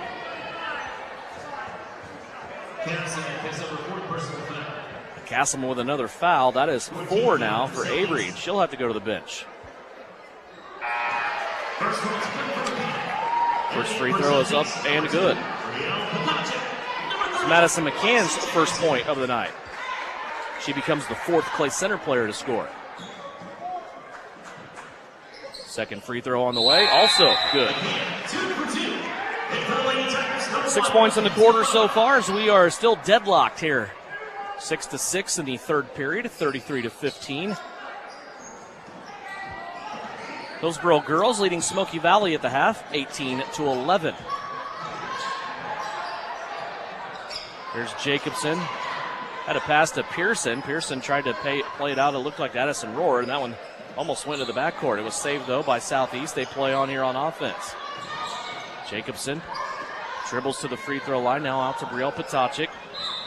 Brielle got caught with a traveling violation there. She tried to sweep through the crossover, got deflected, and she bobbled it for a travel.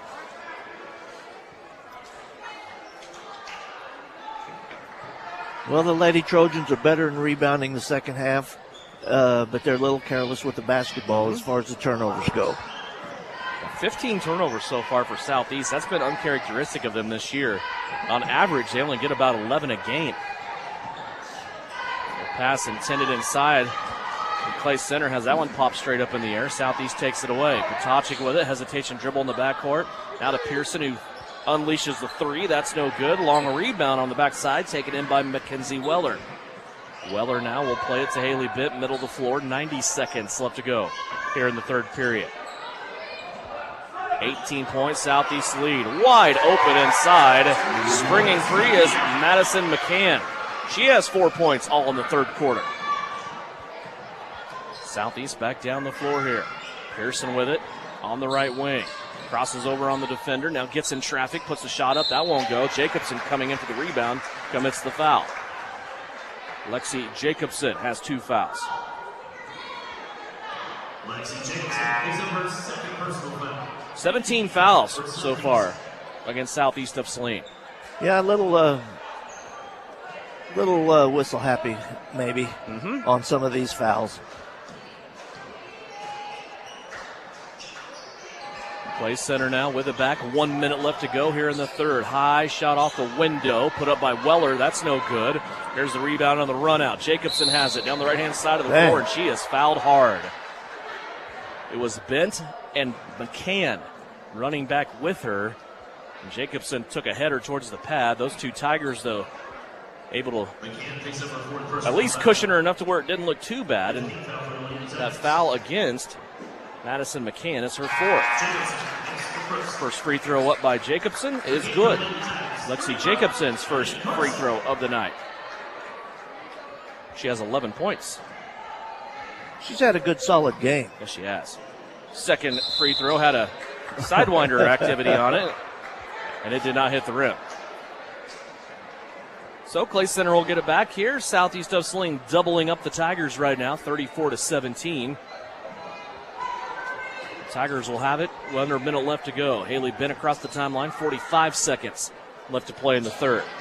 She'll come to the right-hand side to Fitzemeyer, setting up the pick and roll. Carson lost the basketball off her fingertips, out of bounds.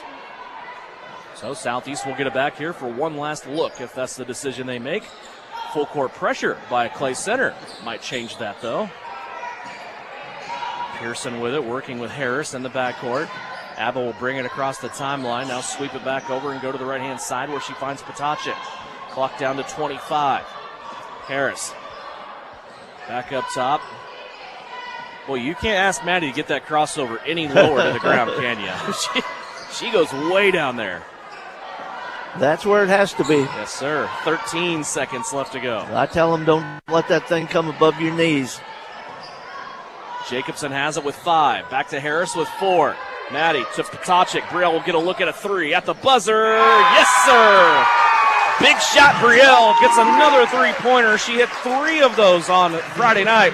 She has 5, and she has put Southeast of Saline back up by 20, 37-17. We're at the end of the third quarter. We'll take a break. Fourth quarter coming up right around the corner as you listen to Lady Trojan basketball. They're up by 20 here on KINA. Frisbee Construction is a service organization for the commercial grain industry dedicated to giving you the best in planning, the best in quality, and the best of workmanship, and overall the best value for your dollar since 1949. Frisbee Construction specializes in new construction as well as remodel and repair of grain handling facilities throughout the Midwest. Frisbee Construction Company in Gypsum has emergency crews available as needed. For more information, go to frisbeeinc.com. Hi, this is Geraldine Diedrich, RN. If you are planning on having surgery, it is an important decision, and finding qualified care for surgical needs is essential. At Saline Surgical Hospital, our board-certified surgeons and specialized team provide professional warmth in an intimate, home-like recovery care area. Talk to your doctor about scheduling your next procedure with us. Your surgical experience is our specialty. Saline Surgical Hospital is partially owned by a group of local, community-involved physicians. You're listening to Southeast of Saline basketball on KINA. The Lady Trojans from Southeast of Saline will start the fourth quarter with the basketball. Welcome back to Clay Center. Devin Haney, Francis Flax, Big Sam Pretty producing and engineering. Also Brian Dennett providing live stream video of tonight's contest on SalinaPost.com. Brought to you by our friends at Salina Surgical Hospital, and Southeast of Saline turns it over to start the fourth quarter. 37-17, that set play at the end of the third quarter, Coach, worked to perfection as Brielle Potacek gets her first three-pointer of the night. It certainly did, and I couldn't see who set the pick on the baseline when she came over there, but it was just where it was supposed to be. Shot up by Clay Center, no good. Harris with the rebound, up the floor to Jacobson. Jacobson with a bounce pass that Brielle has to keep from going out of bounds on the baseline, but she does. Out to Pearson now to Jacobson. Lexi makes her way in the paint, shot up no good, and an aggressive rebound collected by Isla Johnson for the Tigers. 45 seconds in, still looking for our first points here in the fourth.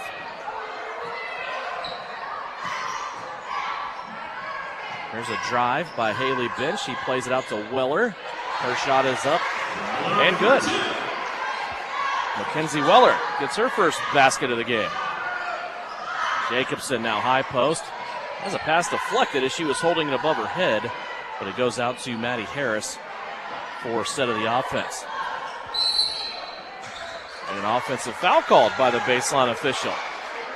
Looked like maybe Maddie Harris is going through the paint, trying to get a chip screen there for Jacobson. They're going to call a foul on Harris, which is her third. Yeah, you're right. It's an abnormal number of fouls for the Lady Trojans, I think. Two girls with 3 fouls. That's Zerflu and Harris. Avery Castleman has 4 for Southeast. Here's a three-pointer put up by Weller. That's no good. Long rebound goes to the far corner, and Southeast of Saline will get it back. Stay with us, of course. After the game, we'll go over final numbers for you. Also, the Vernon Jewelers gym of the game. And make our transition to game number 2 of the night. It will be the guys' turn, as Bryson Flack's squad takes on the Clay Center Tigers. 6:14 left to go here in the fourth quarter. Southeast of Saline with the basketball. Potacek on the baseline drive, airmailed one through over to the other side to Maddie Harris, and Shauna Smith wants to talk about what she is seeing, and she'll take a full timeout. 6:08 left to play in the fourth quarter, 37-19. Southeast of Saline leads Clay Center here on KINA. Maybe you don't play quarterback or make the highlight reel. Maybe you're not a high school athlete anymore. But just like an athlete, you can get first-class orthopedic care from Saline Ortho. Their doctors and staff strive to get you back to an injury-free, pain-free life as quickly as possible. Saline Ortho has a doctor on call 24/7 for all orthopedic injuries. So next time you're injured, trust the experts at Saline Ortho. Your voice, your choice, past, present, and future. See them online at salineortho.com. Hunters, not only can we fill up your tanks 24/7, but we've stocked ammo for your sporting needs. Our wide variety will get you stocked up. We have new orders coming every week. Whether it's opening day or to shoot clay, we've got what you're looking for. We have the largest selection of ammunition in southern Saline County. During regular business hours, you can get your favorite pizza and snacks to have enough energy to win the day. Asaria Oil and Hardware, located in Asaria at the corner of Center and Main. We'll fill you up. You're listening to Southeast Trojan Hoops on KINA. Back in Clay Center, fourth quarter action, 37-19 is our score. Southeast of Saline leading. Carson puts up a three-pointer for the Tigers. That's no good. A rebound underneath will be an and-one situation as Reagan McDonald stuck the rebound back in for two. She was also fouled, and she will get to go to the free throw line to try to get a three-point play.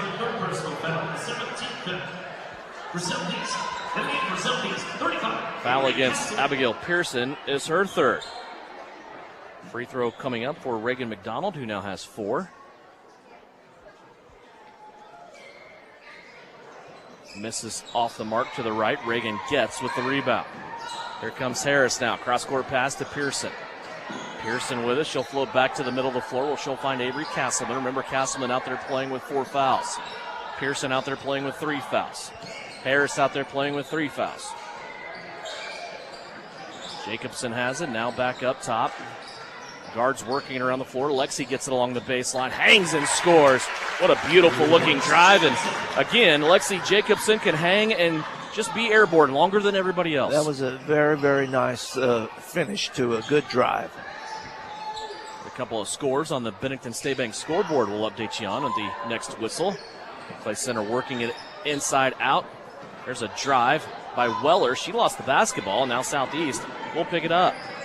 Lady Trojans back the other way. Harris with it up near the timeline as she will come back to the right-hand side. Now Getz will swing it around, ends up in front of the student body here for the Tigers, who's sitting right now. They don't have much to cheer about.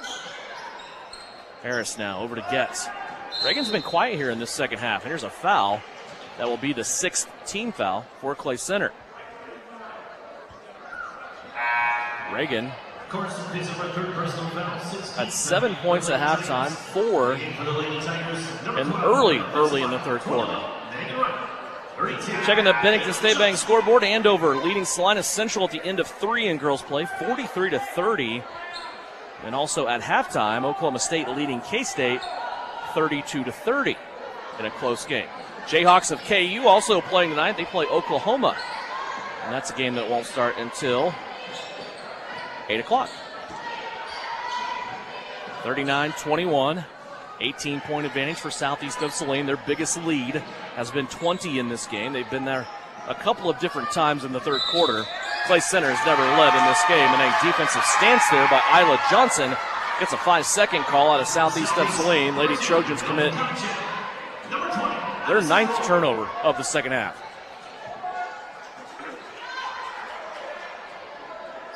Nearing the halfway mark of the fourth quarter. 39-21, Southeast of Saline leading. The Tigers here from the NCKL. Deep post entry to Johnson. She turns, leaves it short off the window, gets her own offensive rebound, but that might have been partially deflected on the putback by Avery Castleman. Now a run out. Lexi Jacobson for another layup is good. Lexi Jacobson now with 15. You might be wondering when we get to a point like that, what is Lexi Jacobson's season high in scoring? It is also 15. Emma Fitzenmeyer gets her first basket for Clay Center. Jacobson earlier this year at Beloit scored 15 points. That is not only a season high for her, it was a career high. See if she can add on to that with still 3:32 left to go in this game. There's a ball that is deflected, and now a pushing foul called on Isla Johnson as she has fouled out. Isla Johnson picks up her first little foul. And the game for the Lady Tigers was kind of an excuse me foul. It was maybe an oops. Yeah. Or slicked weird. Johnson has been disqualified now, and Pearson will go to the free throw line for a 1-and-1. First free throw is good. 1 of 3 from the free throw line so far tonight for Abba. She has 3 points. Reagan Getz will check in if Pearson is successful on this free throw. You ever wonder maybe sometimes if players miss this free throw just so they can stay in the game? Pearson will not. She will come out if she is successful on that free throw. So 2 for 2 at the stripe. Back to a 20-point lead once again for Southeast. 43-23. And a traveling violation will be issued here to Clay Center, their 10th turnover of the second half. They have 17 for the game. Flashback to this game last year where Southeast of Saline had an 8-point lead midway through the fourth quarter. Then Clay Center came storming back. It just seemed like Southeast couldn't do anything right in that game. It ended up being a 6-point Clay Center lead. They swung the door by 14 points after being down by 8 and winning by 6. But that seemed to like to fuse under Southeast a little bit. They went on a nice little, I think it was an 11-game winning streak after that, other than the loss in the championship game to Sterling, of course. Right. But, boy, they really played good basketball after that loss. That Minneapolis game might have been that loss this year, last Friday, you know?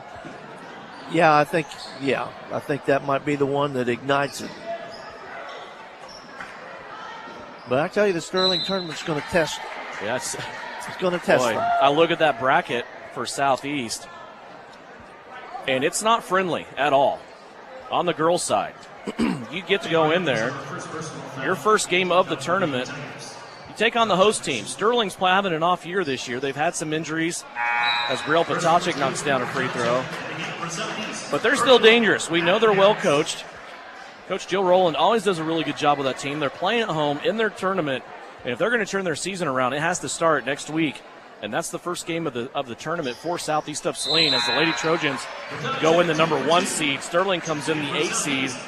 Then if you get by Sterling in the first round, you will be awarded with either Smoky Valley, who somehow has kryptonite over Southeast of Saline. Of course, the Lady Trojans did beat Smoky Valley this year, earlier on the campus of SES. But you will get Smoky Valley or Hugoton. And we kind of know the story with Hugoton. They roll in with 4 or 5 losses, but they've been playing 5 and 6A competition all year. So Hugoton will be a tough out as Haley Bent makes a 3-pointer. Those 2 first-round games, of course, are on Tuesday. Southeast of Saline's ladies, by the way, will start tournament action Tuesday at 6 o'clock at Sterling High School. Then you look at the other side of the bracket. Lions is the number 2 seed. They will take on Hutch Trinity, who is the 7th seed, on Monday. And then Scott City, who is the 3 seed, will take on Kingman, who is the 6th seed, on Monday. If Southeast of Saline should win their first-round game, they will play at 6 o'clock on Thursday. If they should lose, they will play at 3 o'clock on Thursday. So playing on Lady Trojan basketball Tuesday, Thursday, and Friday of next week from the Sterling tournament. On the guys' side, they are also the number 1 seed. They come in undefeated, of course. They will get Smoky Valley for the second time this season. Southeast of Saline already holds a victory over Smoky Valley in the 2022 portion of the season. The Southeast of Saline guys' game will be Monday at 7:30 at Sterling College. That will be against Smoky Valley. Before that game, it will be the number 4 seed Lions taking on the number 5 seed Scott City. Games on Tuesday, the number 2 seed is Hugoton. They will take on Kingman at Sterling College, and the number 3 seed Sterling will take on Hutch Trinity, the number 6 seed. All those brackets are currently posted and will be updated, of course, at SalinaPost.com. All that action coming up for you next week from the Sterling Invitational Tournament. 2:09 left to go here. Southeast of Saline leading 45-26. After Southeast had a brief 22-point lead, their biggest of the game, Haley Bent came down the floor, hit a 3-pointer to bring it back within 19. I believe that was the first three-pointer of the night for the Lady Tigers. Yes, sir. Potachik with it. And this is just a game of keep away right now for Southeast of Saline as they're looking to melt this clock down and turn the court over to the boys. There's Pearson, runs into a Clay Center defender, now kicks it up back out to Brielle Potachik. Maddie Harris has the ball taken away by Haley Bent. Bent all the way to the cup. Can't get the layup to go, but Reagan gets. Got her on the foul. For Reagan, that'll be number 2 for her. 2 free throws coming up for Haley Bent. 11 points so far tonight to lead the Tigers.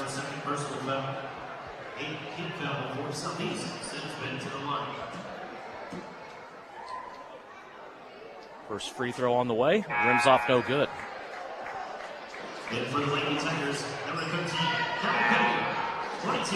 Clay Center has only made 8 field goals all night. And as you said, just that one three-pointer.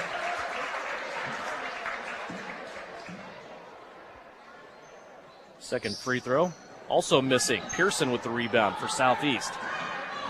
75 seconds left to go. Pearson will bring it across the timeline. Tried to sneak one in down low to Addison Rohr, and that one's going to be slapped out of bounds by Clay Center. It will stay with Southeast of Saline on the far sideline. Reagan Getz will check out. Sutton Douglas will check in. Sutton is a 5'8 freshman. She has appeared now in 3 games this season for the Lady Trojans. Maddie Harris up top. Trying to lose the defender that's giving her problems. Now a pass stolen away out in the passing lane, and a double dribble will be called here as the 2 teams will exchange turnovers once again. These 2 teams have 11 turnovers each in the second half alone. Yeah, it's a little bit on the, I guess you'd say, sloppy side. It's the first time Southeast has hit 20 turnovers this season.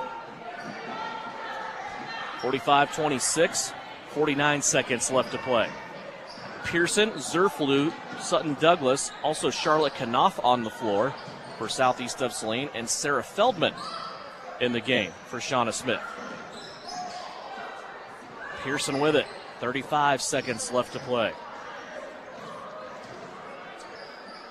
She'll get it to Feldman. Now that ball nearly taken away, and it is taken away by Clay Center. And a layup, that is up and good. Sarah Beth Martin.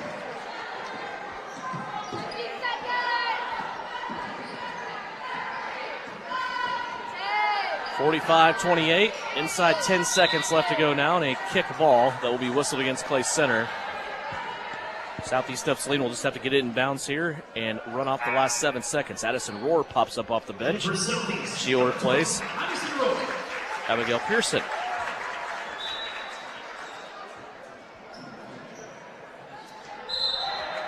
High lob intended for Charlotte Knopf. That ball got batted back, and poor Emma Zerflu was still standing out of bounds, and she got caught with her heels on the line. Clay Center will have it here for the last couple of seconds. Buzzer will sound, and that will be the end of this contest. 45-28 is our score, Southeast of Saline. Doesn't let that one loss last week turn into a losing streak. They get back on the winning side of things. Now 7-1 on the season.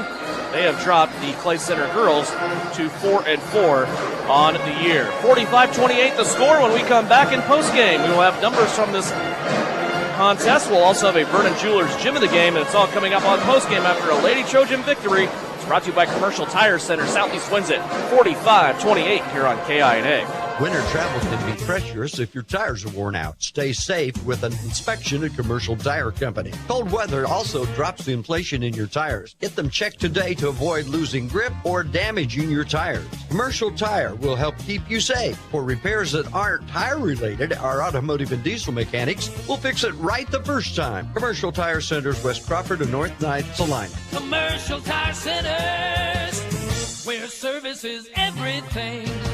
When does normal acute pain become abnormal chronic pain? Chronic pain can be one of two types, nociceptive and neuropathic. Each type differs based on what causes it, what it feels like, and what treatments may relieve it. Neuropathic pain can often be managed by a therapy called neurostimulation or spinal cord stimulation. If you suffer from chronic pain, ask your primary care physician for a referral to the Saline Pain Clinic. Our pain specialist will discuss the right options to manage your pain. Online at SalinePainClinic.org. Insurance is something we all need in our business, home, car, and life. But do you really understand what's covered? And most importantly, what you are paying for? Hi, this is Rob Carlson in the Salina office of Smart Insurance. Change is good, especially if you haven't looked at your insurance policy lately. I can help you understand what you need and where the gaps are in your coverage. We provide free quotes and take pride in looking out for you. Smart Insurance, with locations in Salina, Abilene, and Harrington. Give us a call today. Looking to take the next step in your career? Consider an MBA from Kansas Wesleyan. You can complete the program fully online in as little as 1 year, and your last class is free. The next session starts January 9th. Want to know more about one of the state's fastest growing universities? Visit kwu.edu/MBA. That's kwu.edu/MBA.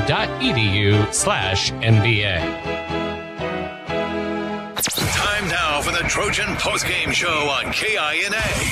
Stick around for the game recap, final stats, and reaction from the coach. This is Trojan basketball on KINA.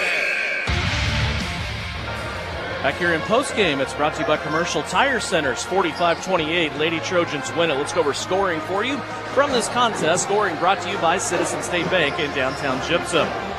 She tied a career high tonight and also a season high. Lexi Jacobson with 15 points, 11 points for the senior Reagan Getz, 8 points for Maddie Harris. All of those came in the first half. 7 points for Burrell Potocik and 4 points for Abigail Pearson. For Clay Center, they were led, 11 points for Haley Bent, also 4 points for Reagan McDonald, Madison McCann, 3 points for Danny Carlson, 2 points for Mackenzie Weller, Emma Fitzenmeyer, and Sarah Beth Martin. Free throw shooting, Southeast of Saline, 6 of 8 from the line, while Clay Center went 7 of 18. 21 turnovers for Southeast of Saline, 18 turnovers for Clay Center, but a big victory, 45-28 for the Southeast of Saline Lady Trojans. Time now for our Vernon Jewelers Gym of the Game. And Coach, I'm going to go ahead and throw a name out there. You can go another way if you want to. You're welcome to. But Lexi Jacobson, I thought, got it done scoring. She was rebounding. She was kind of the spark plug that we kind of know about Lexi just tonight. After what happened on Friday night, they needed her to kind of set the tone for everybody else to come along on the boards. She happened to get the points with it. Yeah, you can't. There's no argument to this tonight. She is the gem of the game or player of the game, however you have it out there. But yeah, she was solid on both ends and in all aspects of both ends. Her defense was good. Her scoring was good. She just had an outstanding game.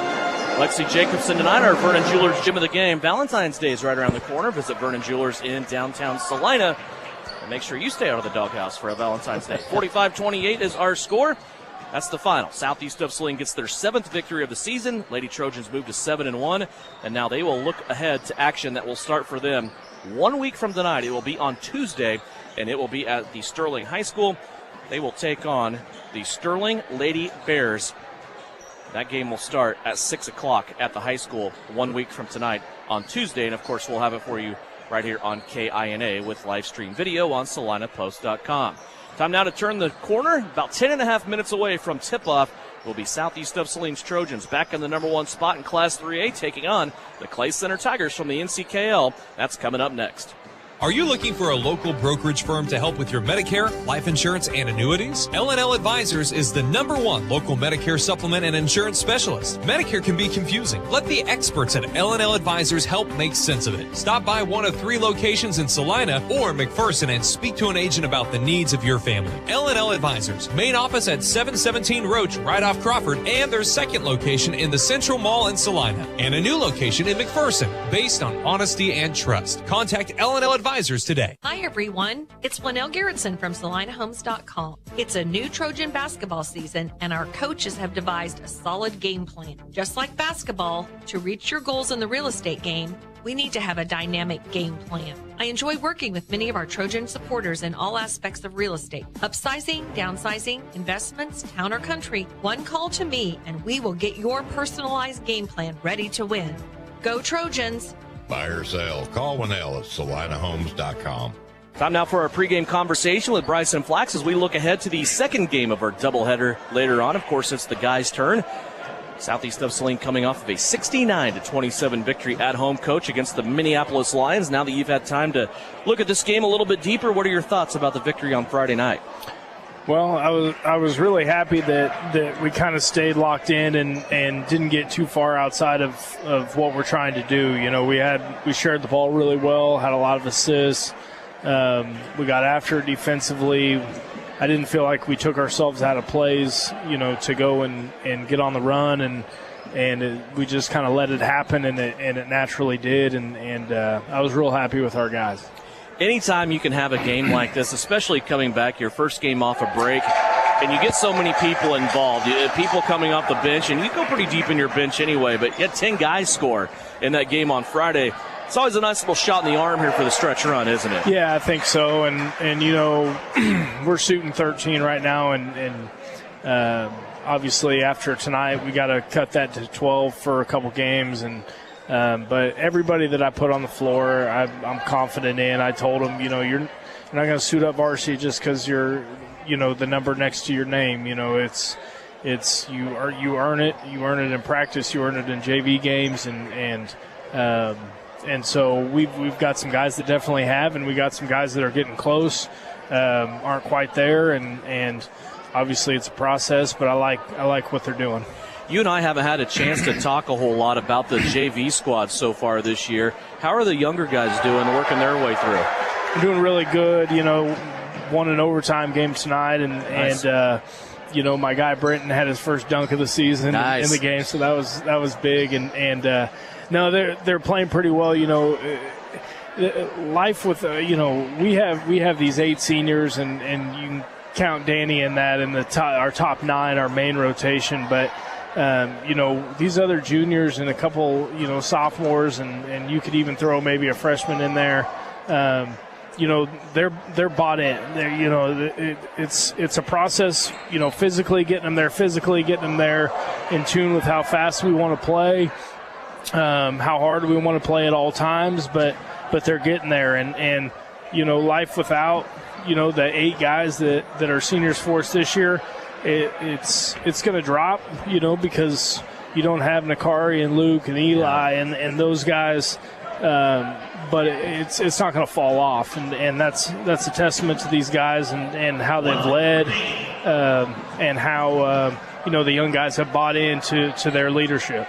You and I have the conversation from time to time about things kind of being networked. And just because you have, for example, Coach Gebhardt teaching one thing on the football field doesn't mean that totally stops when they come and they enter the gym and they're with you.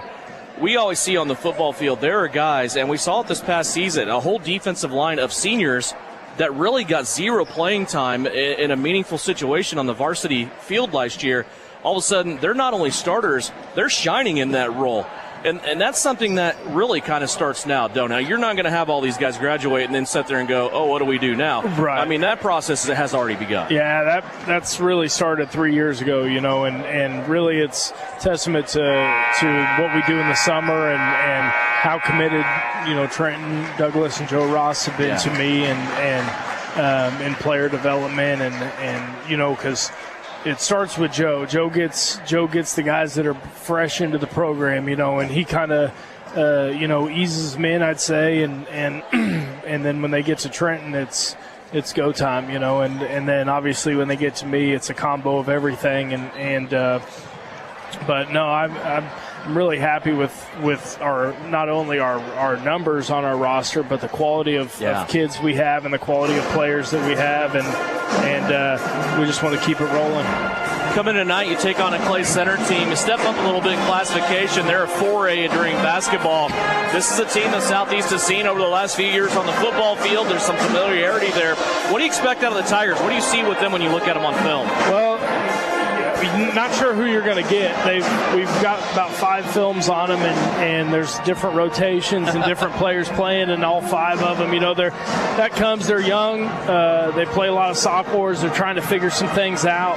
They're really trying to figure out how to close out games. They've been in games in the majority of them, and last 4 or 5 minutes there's a big swing, and then they're trying to claw back into it.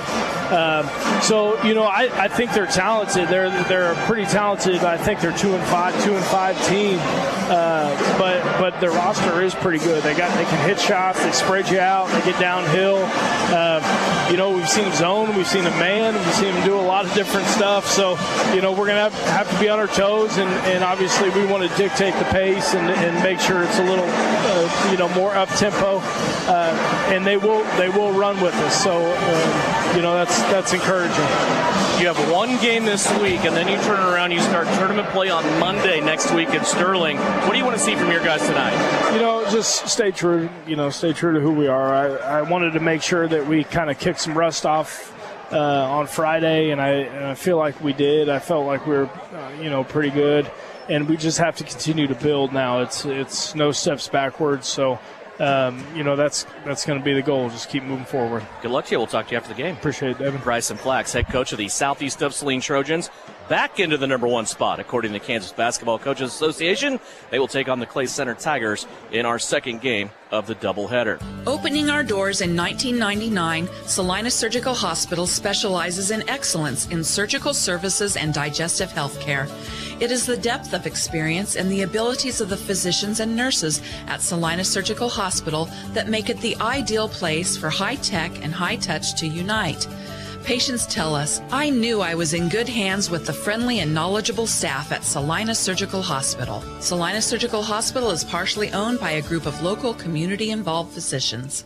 Stardust Trophy in downtown Salina is your full-service headquarters for trophies and awards for club and sporting events. But did you know Stardust Trophies also makes employee name tags with your company logo? They engrave executive awards like desk clocks and pen desk sets. They imprint artwork and photos on t-shirts, coffee mugs, mouse pads, even personal calculators. Stardust Trophy carries clear sports ball holders on wood bases for treasured or autographed balls from footballs to golf balls. Go to Full Service Stardust Trophy, 121 South Santa Fe, downtown Salina. This is Trojan Basketball on KINA. Just about time for game number 2 of our doubleheader coming up. Southeast of Saline's boys come in number 1 in Class 3A in the Kansas Basketball Coaches Association, 7-0 on the season. The Clay Center boys come in at 2-5 on the season. This game a year ago, 77-46. Southeast of Saline won it on the campus of Southeast of Saline. Eli Sawyers had 19 points in that contest. A little asterisk here because this doesn't happen all the time. Kason Lilly and Caden Isaacson went for 15 points apiece a year ago against the Tigers. Those were your top 3 scorers. Clay Center comes in. They bring Mark Hoffman and also with them Jay Wright. Justin Wright, a returning starter along with Hoffman to this Clay Center team that is off to a 2-5 start. Other scores from tonight on the Bennington State Bank scoreboard. Heston's girls beat Pratt 47-14. Hillsborough's girls beat Smoky Valley in a close one, 51-49. Chapman's girls beat Beloit 49-26. And the Andover girls beat Salina Central's girls 58-45. When we come back, we'll have starting lineups for you in the tip of this one at Southeast of Saline's Trojans against the Clay Center Tigers on KINA. Salina Regional's Orthopedic and Sports Medicine is your home field advantage. Our physicians include sports medicine physician Dr. Matthew Pyle, along with orthopedic surgeons Drs. Travis Rump and Todd Riley, plus an A-team of certified athletic trainers and physical therapists. We're ready when you need us to help prevent injuries, enhance performance, or to heal through surgery and rehabilitation. For area athletes to weekend warriors, the home field advantage starts at Salina Regional Orthopedic and Sports Medicine. Citizens State Bank has been serving Kansans for over 100 years. We are a full-service bank that can service your personal, business, and agricultural lending and deposit needs. Citizens State Bank offers 24/7 convenience with mobile deposit, online banking, and our ATM conveniently located in front of the building. Stop by and see our friendly and helpful staff. Citizens State Bank at 600 Maple Street in Gypsum, Kansas. Citizens State Bank and Trust Company is a proud supporter of the Southeast of Saline Trojans. APAC Kansas Incorporated has been building the heartland from the ground up for over a century. From the supply of aggregate materials, hot mix asphalt, and concrete to the construction of roads and bridges, we do it all. You've seen our trucks, and now we want to hire you. APAC in Saline is growing, and we are hiring for all positions. From truck drivers to mechanics, general laborers, and construction, APAC has your next career. For more details, visit the job links page at salinapost.com. Great pay and benefits, APAC is an equal opportunity employer. The Appliance Center. It's where you go to shop for washers, dryers, kitchen appliances, furniture, pellet grills, TVs, and so much more. If you are looking for a local family-owned business, visit the Appliance Center. We're in the big red and white building on South Broadway in Salina. Come experience the Appliance Center difference. This is Tammy Bedreau at the Bank of Tesket. If you're looking to purchase your new home in the near future, I want you to know we offer a variety of loan options to finance your home purchase. I would love an opportunity to be your lender. Give me a call or stop in today to learn more. We are local lenders making local decisions. The Bank of Tesket, committed to those we serve. MLS number 712440. Equal housing lender, member FDIC. Start the new year with a new ride from Home Automotive. Hi, this is Tim Holm. Right now is a perfect time for you to come see us and start 2023 with a new vehicle. We have the biggest selection of new Buicks, GMCs, and Chevrolets, with more vehicles arriving every day. With Kelly Blue Book Instant Cash Offer from Home Automotive, you'll know that you'll get the most for your trade. Get out of your old ride and into a new one for the new year. Come to Home Automotive Center in Abilene and Salina. You'll be glad you did. Work hard, play hard. Good luck, Trojans, from Roselawn Memorial Park in Salina. To learn more, visit roselawnsalina.com. Back at Clay Center High School, Clay County Community High School. Devin Haney along with Francis Flax. Brian Dennett providing live stream video on SalinaPost.com. Big Sam Purdy producing and engineering back at KINA Studios. Let's go to our starting lineups for the Clay Center Tigers. They come in 2-5 in this game. They will throw out Justin Wright, a 5'10 junior, averaging 7 points a game and also 3 rebounds. He's a returning starter from last year along with Mark Hoffman, a 6'2 senior. Hoffman is the leading scorer, 15 points a game. He's also the leading rebounder at almost 7 boards per contest. Jace Weller is a 6-foot sophomore, averaging 10 points a game and 3 rebounds. Cole Platson is a 5'10 sophomore, averaging 12 points a game and 5 rebounds. Ty Langbart rounds out the starting 5, averaging 6 points, he's a 6'1 senior, averaging 2 points, 2 rebounds per contest. For the Southeast of Saline Trojans, under the direction of Bryson Flax, they will have Eli Sawyers, a 6'6 senior, averaging 18 points per game, also 6 rebounds. Nakari Morikel Palmer is a 6'5 senior, averaging 13 points a game. Nakari leads the team in rebounding and assists, 8.5 rebounds and 6 assists per contest. Drake Augustine, a 5'10 senior, averaging 7 points, 2 rebounds, and 3 assists per game. Luke Gebhardt, a 6'1 senior, 8 points, 4 rebounds per contest. And Daniel Kerr, the lone junior, 6'1 junior, 5 points, 2 rebounds per contest. Southeast of Saline, so far, keeping it rolling, 7-0 on the season. Coach, what are your new image audio keys to success tonight for the Trojans? Well, I think the first thing is they need to just establish the pace of the game. We're a better team when we're moving. We run off of deflections, off of our defense, and, of course, rebounding is usually always a strong point of ours, and it'll need to be a strong point tonight. Sawyers will enter the center circle along with Mark Hoffman.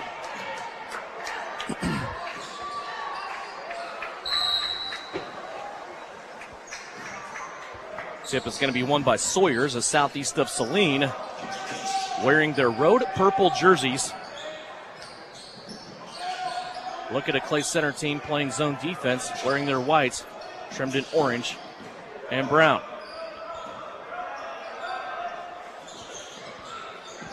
Got to be patient, find out where the seam of the zone is. There's Daniel Kerr with a three-pointer. That's no good. Sawyers with the rebound from free throw line. That's also no good, but Nakari keeps it alive, and Luke Gebhardt runs it down near the half-court stripe.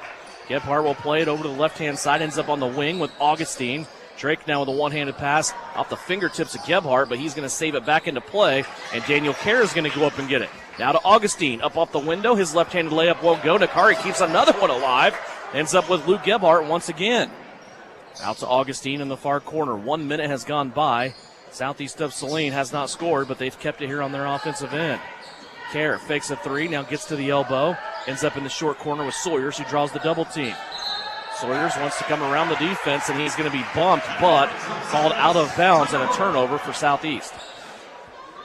Well, that was a minute possession right there. We probably got about 5 rebounds, but that gave us a good look at what is going to be available against this zone. Here comes Clay Center back the other way. First offensive possession for the Tigers here tonight. If you're just tuning in and you missed it earlier, 45-28. Southeast of Saline's ladies won tonight. Here's a nice backdoor cut and a two-pointer that is up for Owen Craig. Owen Craig was not projected to be in the starting lineups that I received, but he is out there, along with Jace Weller, Mark Hoffman, Ty Langvart, and Justin Wright. And now a dual possession down low will give Clay Center the basketball once again. 2-0 Tigers. Well, Eli found Nakari there on a back cut when they got the ball in the middle of the lane. But Nakari, I think, was going to dunk it, and the kid bumped him pretty good. And another backdoor cut. This one left too long. Justin Wright just missed that one. Sawyers brings it down on the rebound and starts the break. Everybody from Southeast having to slam on the brakes before they go out of bounds on the baseline. Now they're going to run offense. Nakari with it along the baseline. He'll find Kerr, opposite side, left-handed three-pointer, up no good. And the rebound taken in here by Owen Craig. Craig wants to speed up the floor. Nearly stripped and taken away by Sawyers, but it's going to be saved here for the Tigers by Justin Wright. 90 seconds into this game. 2-0 Clay Center. Clay Center trying to run offense here. Little pick and pop situation that ends up down low with Langvart. Another backdoor. Now a backdoor cut, and they're going to score again. Owen Craig has all 4 of Clay Center's points. Taking advantage of some aggression here by the Southeast defense. Clay Center with a couple of Princeton-like backdoor cuts for a couple of layups. They lead at 4-0, and now a foul called against the Tigers. This will go against Owen Craig, his first. Well, we're a little over-aggressive, thinking we're going to steal. And, you overplay, sometimes you pay. Gebhardt with it. Luke goes high post to Sawyers. Now back out to Luke Gebhardt. He'll go to Danny Kerr between the circles, center of the floor. Back over to Luke for a three. That won't go. Rebound on the backside by Jace Weller. Weller up the floor. Justin Wright has it. He'll back it back out, now tapping the top of his head. He'll start to fade off to the right-hand side. To Langvart on the give and go. A foul will be called here against Drake Augustine. And free throws coming up for Jace Weller. 2 free throws and the first foul coming up for Drake Augustine. Weller will step to the free throw line and try to extend this 4-0 early lead for the Tigers. Not very many games you've seen the Trojans not score in the first 3.5 minutes. Yeah. Kaysen Lilly will come into the game. Daniel Kerr will check out. Again, Kaysen, one of the leading scorers in this game a year ago with 15 points. Almost halfway through this first quarter. Weller's second free throw rattles out after he made the first. 5-0, Clay Center leading. Here comes Augustine up the right-hand side. Had a couple of Tigers with him. Now he'll get it out to Sawyers. Gebhardt now back to Augustine on the right wing. Zone defense being applied so far on every possession for Clay Center. Here's Luke Gebhardt trying baseline. Now a little handoff to Sawyers, who flips it up and in. Eli Sawyers with the first points of the night for Southeast of Saline, and it's 5-2. Clay Center leading by 3. Cole Platson double dribbles with the basketball as he was trying to threaten the right-hand side of that Tiger offense. Halfway through the first quarter, 5-2, Clay Center. Cason Lilly with the basketball. Defender came running at him. Lilly will go by and then drop a dime down low to Nakari, Morico Palmer. And early on comes our Everhart Precision Ag pass of the game. Cason Lilly with the assist to Palmer. That was nice penetration. He got into the lane low, just found Nakari there unguarded. 3:33 left to go here, first quarter, 5-4. The last 4 points belonging to Southeast of Saline here on a little mini run. Weller gets by everybody defensively, rises up and scores his first field goal. Along with the free throw, he has 3. 7-4. Gebhardt with it. Now to Sawyers. No look down low and a two-handed dunk by Nakari. Sawyers started that pass with a no-looker down low. He barely touched the basketball, and then Nakari rose up with 2 hands for the jam. Southeast now trying to get after it defensively.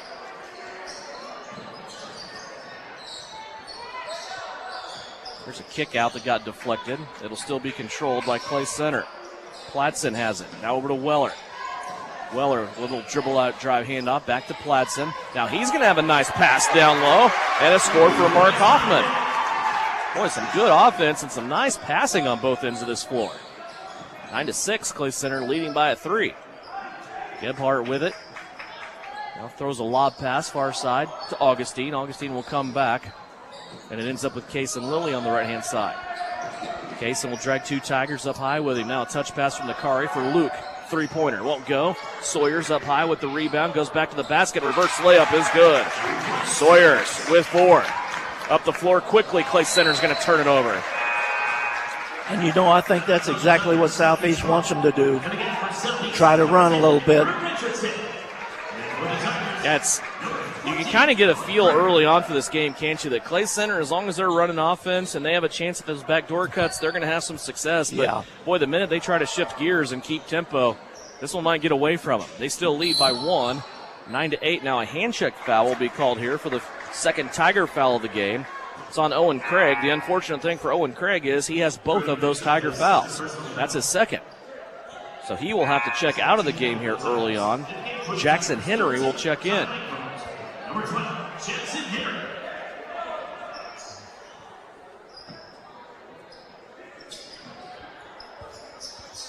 Cason Lilly has it off the inbounds. Drew Richardson in there right now. Tried to pass it down low to Nakari. Now Nakari's going to fight for that pass as he is tied up with a Tiger. The arrow light will keep it with Southeast of Saline here on their offensive end. 1:48 left to play, first period. Richardson will be the trigger man on Southeast of Saline's offensive baseline. They'll get it into Nakari. Now up top, Sawyers. Here's Lilly on the design 3. Splashes it home. Cason Lilly has given Southeast of Saline their first lead at 11-9. And now a timeout called by the Tigers. 1:36 left to go here in the first quarter, and it's a 30-second timeout. Southeast of Saline out in front for the first time. They lead it by 2 here on KINA. You're telling me your driver turns you on remotely? It feels so good. One gentle touch of a handy remote or mobile app and my motor is running. And don't fret, my little pickup pal. New Image Audio installs these inside trucks too. Oh, yeah. You'll want it when the winter chill hits. A remote start from New Image Audio for cars, trucks, even diesels. All systems remote and cell phone capable. Nationwide coverage. Get yours at New Image Audio on South Broadway in Salina. You're listening to Southeast of Saline Hoops on KINA. Take a check of the Bennington State Bank scoreboard. We mentioned the Chapman girls beat Beloit earlier, 49-26. Wamego beat the Abilene Cowgirls 42-17, and Sacred Heart all over Republic County 63-41. That's a check of your Bennington State Bank scoreboard. Southeast of Saline, meanwhile, after trailing 5-0, they have now outscored Clay Center 11-4 to take a 2-point lead. Currently 11-9 with 85 seconds left to go here in the first quarter. And Clay Center throws it out of bounds for their third turnover of the quarter. Caden Isaacson will come into the game. He will bring with him Jake Gebhardt. Eli Sawyers will go to the bench and take Luke Gebhardt with him for a break. So it's Richardson, Lilly, Nakari, along with Caden Isaacson and Jake Gebhardt on the floor wearing purple. Jake has it on the right-hand side. Now to Cason up top. Nakari with it just a shade left, top of the circle. Isaacson has it now. Everybody touches the ball on this possession for the Trojans with 1:05 left to go in the first quarter. Nakari trying to zip it through the defense. That time it's deflected, knocked out of bounds by the Clay Center Tigers. It will stay with Southeast of Saline. Drew Richardson will get it from the official. Richardson looking up top now to Jake. Gebhardt looking back for Drew. The handoff. The ball pops straight up in the air. Richardson gathers it in. Now he'll drive for a shot up off the window. That's no good. Jake Gebhardt gets the offensive rebound. He is fouled on the putback, and he will get free throws.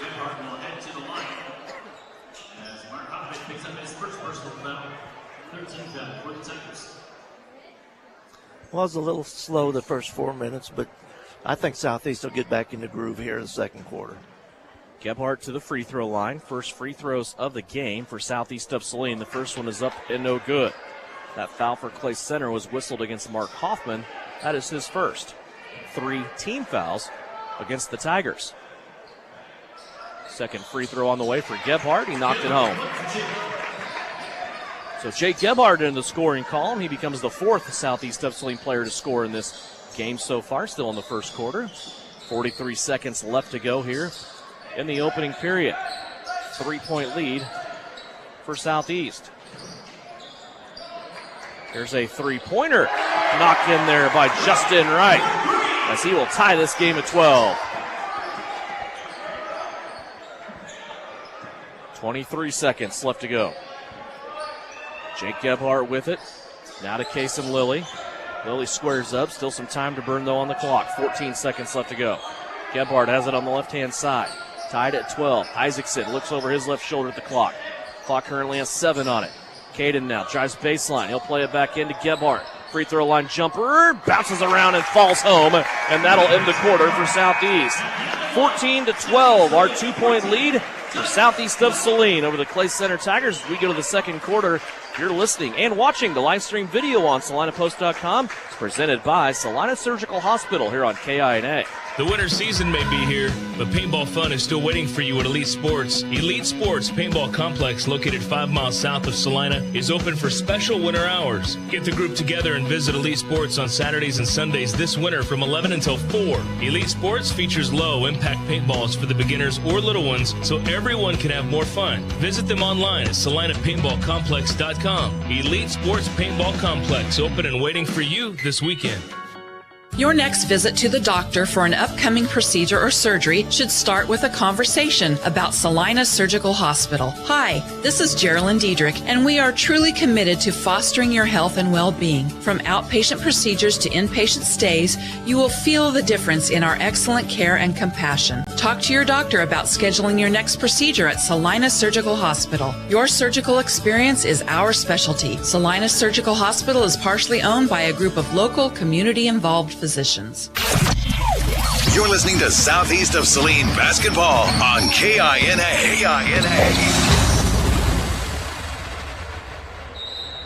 I imagine it's a little terrifying when you're the opponent against Southeast of Saline, watching them get out and run on film. And so far, Clay Center has managed to keep them at check and slow this game down. 14-12. Southeast of Saline leads it after 1, Coach. Yeah, like I said, I think Southeast will get on it here pretty soon, but you got to hand it to Clay Center. They're taking it right at us, and those backdoor cuts that they got early in the game, that's why they're in there.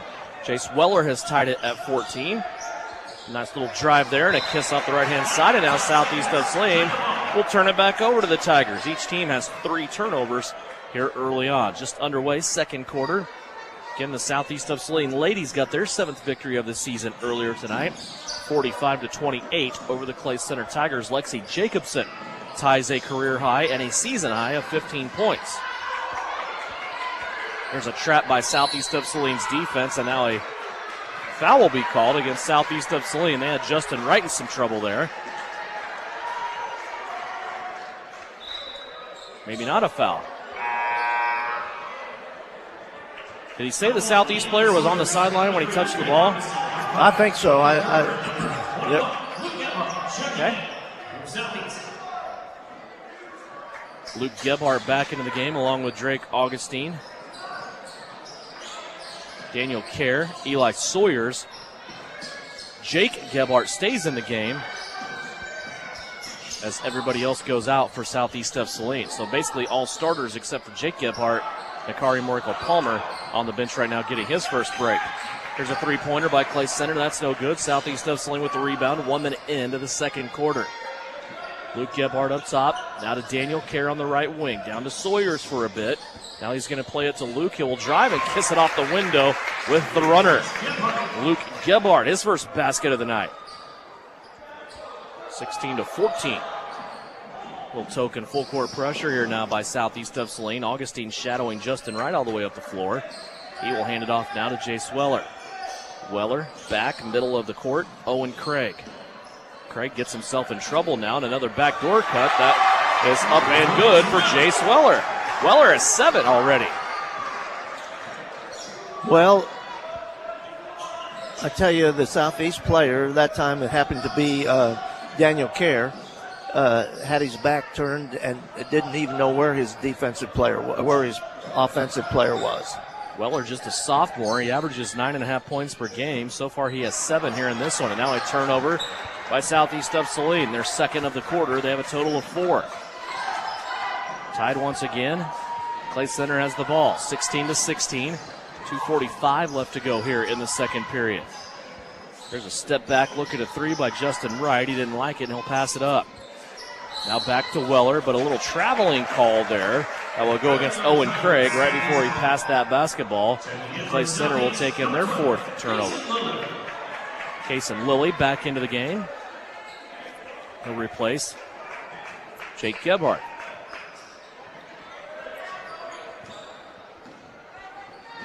(16-16), 5:33 left to go here. There's a lob pass at the rim, and Sawyers goes up. He didn't get the dunk, but got enough of it where he tipped it in for 5 and 6 points now. Half a dozen for Sawyers. Taken out of the Bill Self manual there to attack the bottom of that zone. 18-16, Southeast of Saline back up here by 2. Clay Center working their way through the paint. Hoffman working against Sawyers. Now here's another defender going to sleep on the backside. Yep. That time Drake Augustine got away with it. His man did not make the layup on the back cut. Augustine now starting offense for Southeast. Played it to Kerr. Now he gets it back. Now back over to Kerr. He'll try a 3. And that one misses badly. Kason Lilly, though, gets the rebound for Southeast. He'll bring it out beyond three-point land. Back over to Gebhardt. Now back to Kerr. Kason Lilly has it way downtown. Got it to go. Kason Lilly has 2 trays in this game, and that one was a long ways out. It's a 5-point lead now for Southeast, their biggest lead of the night. Here's a deflection now. Augustine brings it away. He and Lilly on a 2-on-2 break, and Drake all the way to the rim will score his first basket of the night. The 6th Southeast player to score is Drake Augustine. And now a timeout called by Clay Center. It's a 7-point lead. Clay Center wants to talk about it. It's a full timeout. And it comes with 4:09 left to go here in the second quarter.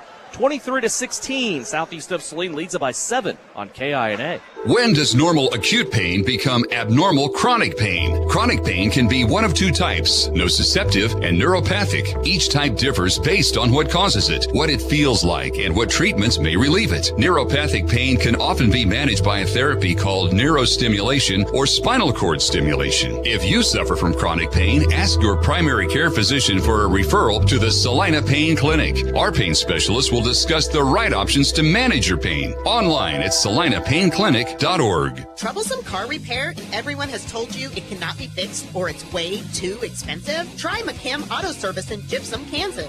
They do quick, dependable work and provide the lowest hourly rate in the area. McKim Auto will service your vehicle from front to back and everything in between. They treat you and your car like a friend or even family. McKim Service specializes in engine and transmission rebuild.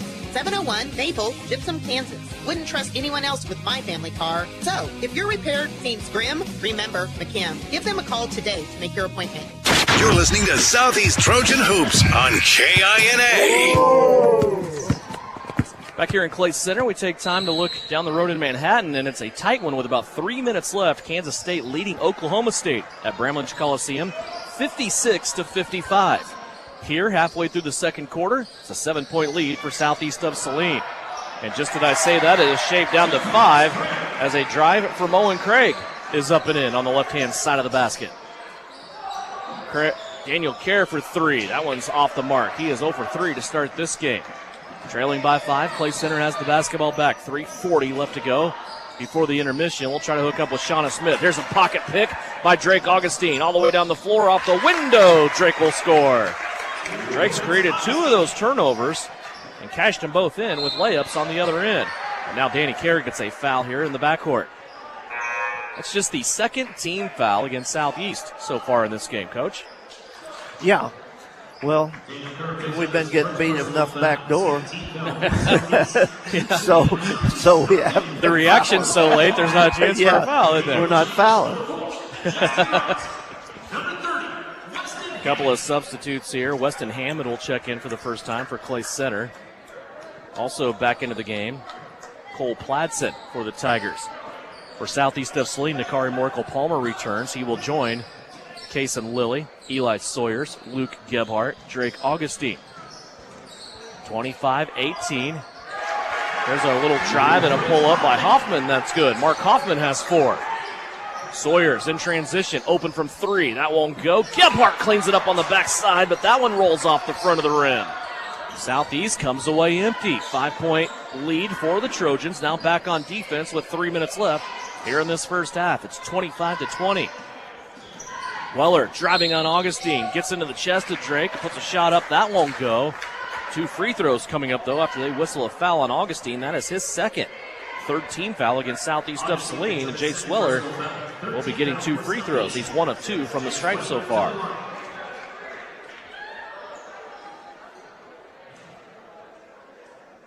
Weller's first free throw on this trip, off the front of the rim, no good. 7 points so far for Jace Weller.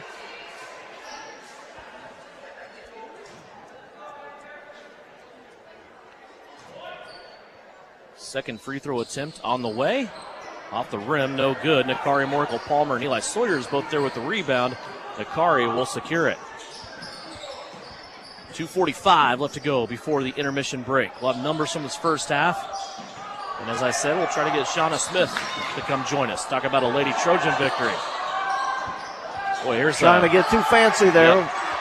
Too much showtime going on there for Southeast of Saline, and they end up turning it over.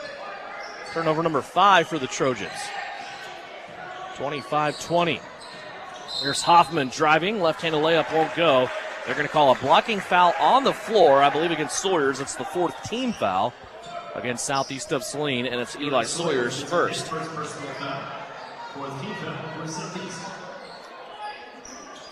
Foul on the floor. Clay Center will inbound it here.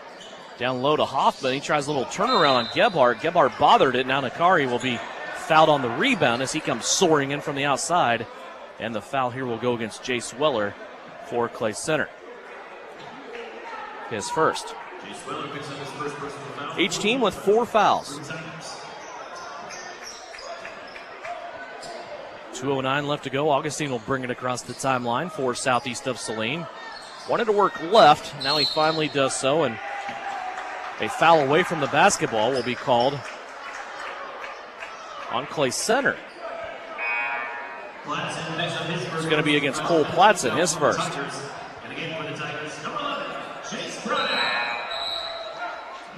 Drew Richardson back into the game. He will replace Drake Augustine. Stretch of a couple of good minutes there for Drake. Got a couple of steals, turned it into layups. Nakari off the inbounds. Catches it with one hand, passes it with one hand to Sawyers. Now back to Kason Lilly for 3. That won't go. Gebhardt inside with the offensive rebound. That won't go. Luke gets another offensive rebound. Now to Sawyers. Lob at the rim, and it's hit by Nakari Morkel-Palmer, who now has half a dozen. Boy, Luke Gebhardt is hitting those offensive boards hard. His putbacks are just tough luck today.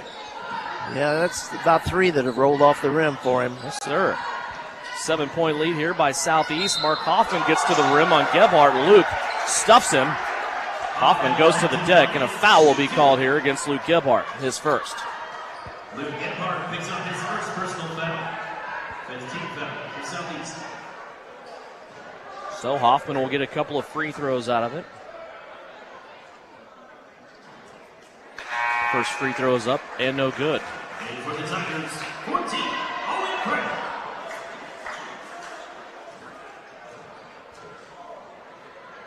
Second free throw on the way. Also no good. Sawyers gets the rebound for Southeast of Saline. Eli bringing it up the floor. Now he checks his rear view. He'll play it to Kason Lilly.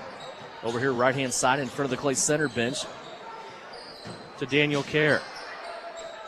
Gebhardt has it. Luke short corner to Nakari, who is shoved out of bounds, and a foul will be called on Clay Center, pushing Nakari Miracle Palmer out of bounds. It'll be against Hoffman, his second. Personal foul, 16th foul for the Tigers. And the game for the Tigers, number 4, Justin Wright. Number 13. Jace Weller back into the game for Clay Center. Also Justin Wright back into the fray. Nakari has it off the inbounds. Now over to Luke Gebhardt. Kason Lilly has it for a moment. 1:05 left to play here, second quarter. 27-20, Southeast of Saline with a 7-point lead. It's a low-scoring game as Clay Center's managed to keep this tempo down low.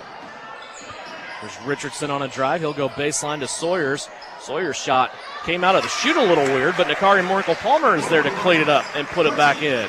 8 points for Nakari. 29-20. Here's Weller. Spin move, gets inside.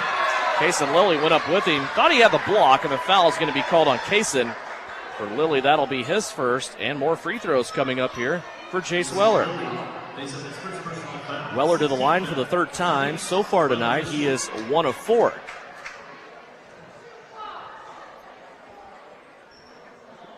Make it 1 of 5. He missed that one.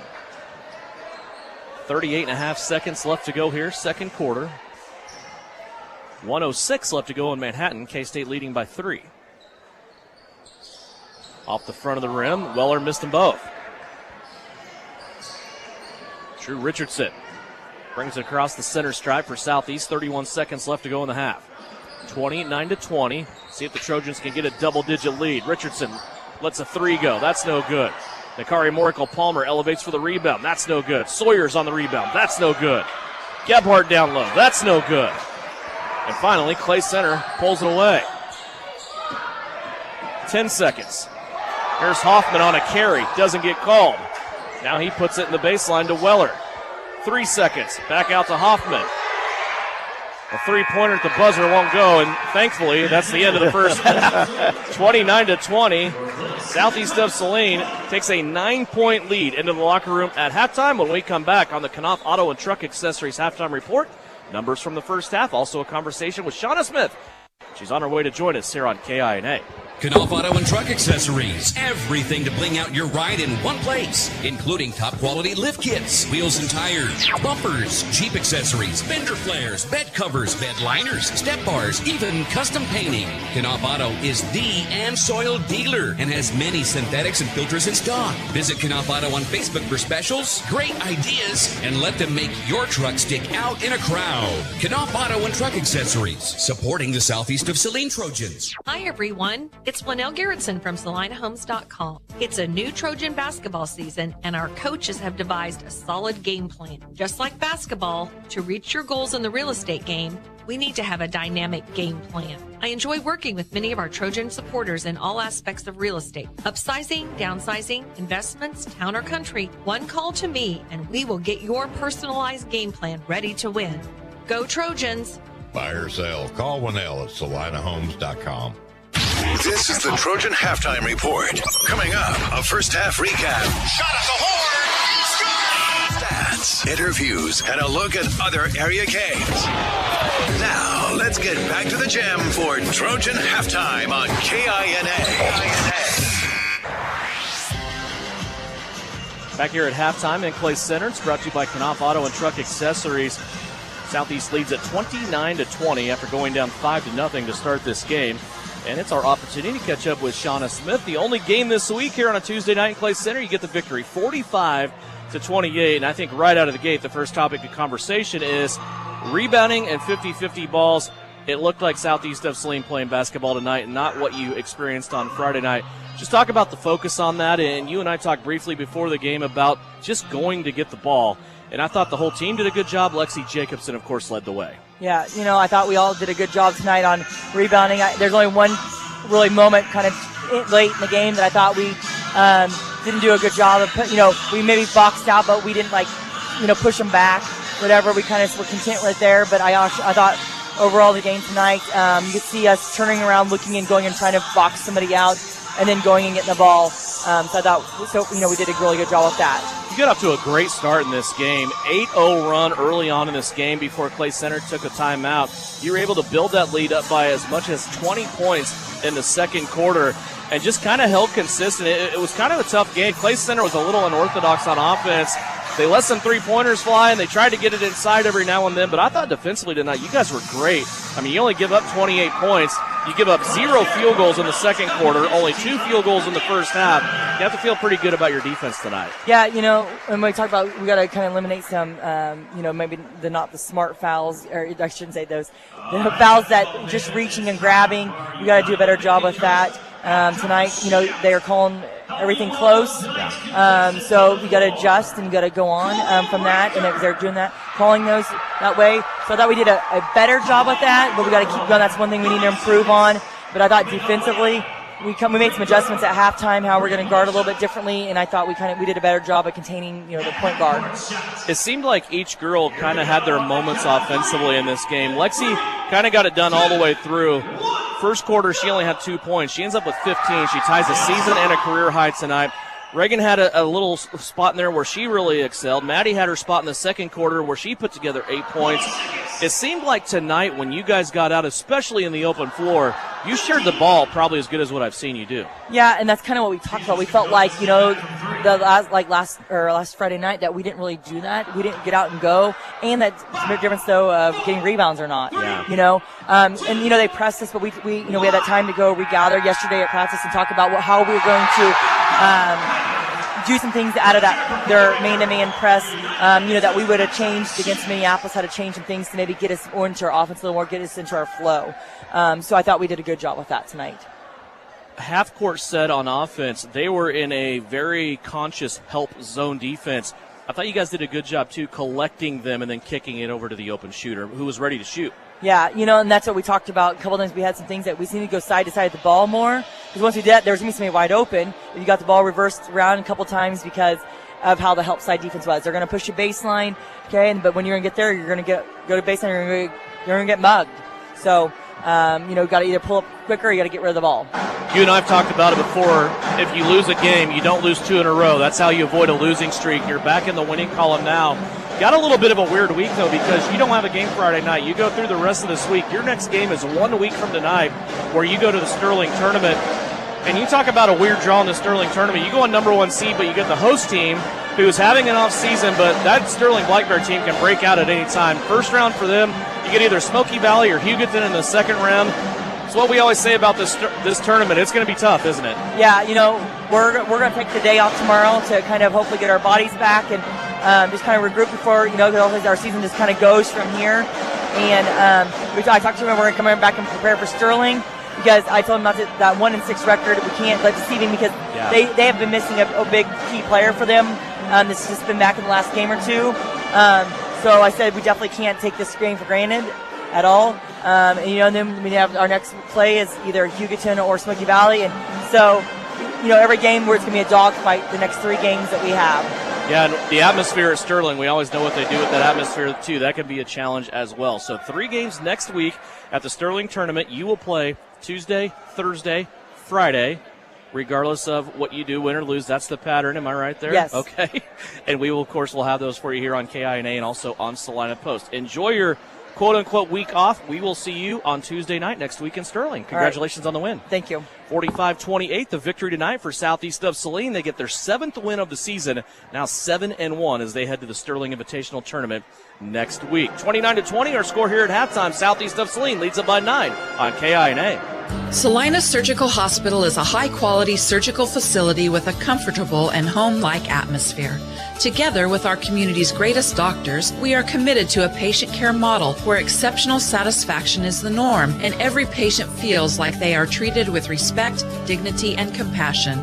Salina Surgical Hospital is partially owned by a group of local community-involved physicians. Talk to your doctor about scheduling your next procedure with us. Saline Surgical Hospital. Your voice, your choice. Your husband is pretty handy to have around. He makes the world's best mac and cheese. He's in the Tickle Monster Hall of Fame. And he can teach anyone how to throw strikes. But a busted pipe in a basement full of water? Honey, I think we need a plumber. Is a little out of his league. That's where a homeowner's policy from Shelter Insurance comes in handy. We'll help get your house back in order and your husband back to what he does best. Hey Salina, come see us at the Kelly Kitchener Agency near the intersection of Cloud and Ohio. We want to be your Salina, Kansas insurance agent. The Southeast of Saline School District has a long-standing reputation for excellence. This excellence in public education has been a source of great pride and one of the factors contributing to the quality of life in our community. The Southeast of Saline Education Foundation works in partnership with the USD 306 School District and the community that it serves to maximize student potential, thereby creating a lasting legacy, not only for our children, but for our community. The Southeast of Saline Education Foundation salutes the Trojans sports program. Are you looking for a local brokerage firm to help with your Medicare, life insurance, and annuities? L&L Advisors is the #1 local Medicare supplement and insurance specialist. Medicare can be confusing. Let the experts at L&L Advisors help make sense of it. Stop by one of 3 locations in Salina or McPherson and speak to an agent about the needs of your family. L&L Advisors, main office at 717 Roach, right off Crawford, and their second location in the Central Mall in Salina, and a new location in McPherson, based on honesty and trust. Contact L&L Advisors today. Work hard, play hard. Good luck, Trojans, from Roselawn Memorial Park in Salina. To learn more, visit roselawnsalina.com.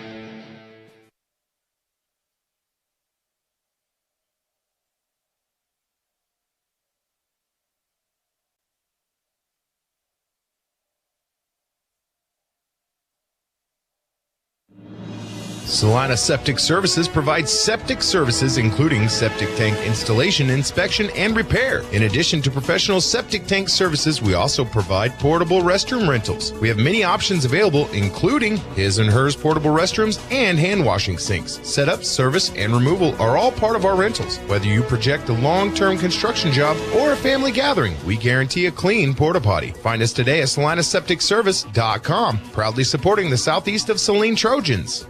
This is Trojan Basketball on KINA. Back here at halftime, time now to take a check of your Citizen State Bank numbers from the first half. 9 points for Drake Augustine. 4 points for Drake Augustine. 8 points for Nakari Markle Palmer. 6 points for Eli Sawyers. 6 points for Kason Lilly. 4 points again for Augustine. 3 for Jake Gebhardt and 2 for Luke Gebhardt. For the Clay Center Tigers, 7 points for Jay Sweller. 4 points for Mark Kaufman, 6 points for Owen Craig, and 3 points for Justin Wright. Clay Center 1 of 8 from the free throw line. Southeast of Saline 1 of 2 from the free throw line. Southeast has 5 turnovers. Clay Center with 6. Coach, kind of a weird first half for Southeast of Saline this year, but they do have a 9-point lead. Your thoughts on that first half and the second half coming up? Well, our defense wasn't very good. We took too many chances, let them have a lot of scores. And I'll tell you what Clay Center has done that surprises me is they went one-on-one against us and been successful at it, taking us off the dribble. Southeast will start out with the basketball, wearing their purple jerseys, leading 29-20. Speaking of purple, K-State got the victory tonight. They defend their home floor at Bramlage Coliseum. Really put the clamps on Oklahoma State. This game was close. Oklahoma State led most of the way, but K-State put the clamps on the Cowboys, 65-57. They own the last 3 minutes, and they get yet another victory, this time at home after rattling up 2 road victories in the Big 12 last week. 29-20. A foul there for Clay Center. It goes against Mark Kaufman. That's his third to start this third quarter. Southeast of Saline still with the ball here. Augustine, a little shovel pass inside to Nakari, who takes a couple of dribbles and knocks it off the window. He is in double digits now with 10. Little full court pressure coming up here for Southeast of Saline. Weller in the backcourt, spins off Kerr, now met by Augustine, and he's stuck at the paw print in center floor here at the Tiger Den. Little give and go there. Hoffman gets it back. He tries to post up down low, has his shot roll off the rim, and Nakari brings it away. Here comes Morical Palmer. Long pass right-hand side to Luke Gebhardt. Now they kick it out. Nakari open from 3. Can't get it to go. Comes off the right-hand side. Sawyer's in there battling. Tips the rebound to Gebhardt, who comes in and scores. Luke Gebhardt has 4. 33-20. Southeast of Saline sprinting out of the locker room here at halftime. No look pass down low to Langvard. He's stuck in the lane. Now poked away by Sawyers. Ball on the floor. Sawyers is the one who ends up picking it up to Kerr. Kerr on the left-hand side, floating to the rim. Can't get it. Nakari Morkel-Palmer, though, collects it in. His shot is up, no good. Foul on the floor, though, before the shot. And Southeast will keep it. They'll inbound on their own baseline. Well, I saw something late in the first half when Clay Center went over to their bench. Their kids looked really tired, and I think Southeast, by pressuring right now, is getting that tempo the way we want it, and that was an exclamation point on that. Yeah, somebody lost number 2 on the inbounds, and that was Nakari Morkel-Palmer. He comes in with a thunder jam on the right-hand side. All of a sudden, Southeast of Saline starts this half on a 6-0 run. They're up by 15, but Clay Center opens up now with Weston Hammond on a 2-pointer and a full timeout called by the Tigers. 6:09 left to go. It's a full timeout. Clay Center 35-22, Southeast of Saline on a sprint out of the locker room here on KINA. Frisbee Construction is a service organization for the commercial grain industry dedicated to giving you the best in planning, the best in quality, and the best of workmanship, and overall the best value for your dollar since 1949. Frisbee Construction specializes in new construction as well as remodel and repair of grain handling facilities throughout the Midwest. Frisbee Construction Company in Gypsum has emergency crews available as needed. For more information, go to frisbeeinc.com. You're telling me your driver turns you on remotely? It feels so good. One gentle touch of a handy remote or mobile app and my motor is running. And don't fret, my little pickup pal. New Image Audio installs these inside trucks too. Oh, yeah. You'll want it when the winter chill hits. A remote start from New Image Audio for cars, trucks, even diesels. All systems remote and cell phone capable. Nationwide coverage. Get yours at New Image Audio on South Broadway. In Salina. You're listening to Southeast of Saline Hoops on KINA. 35-22, Southeast of Saline. Strong start here to the second half. Devin Haney, Francis Flax back here in Clay Center at Clay County Community High School. Little sweeping crossover there by Drake Augustine. The official viewed as a carry, and it's the first turnover for Southeast. Bryson Flax asked questions about that. Probably the same question that we all have.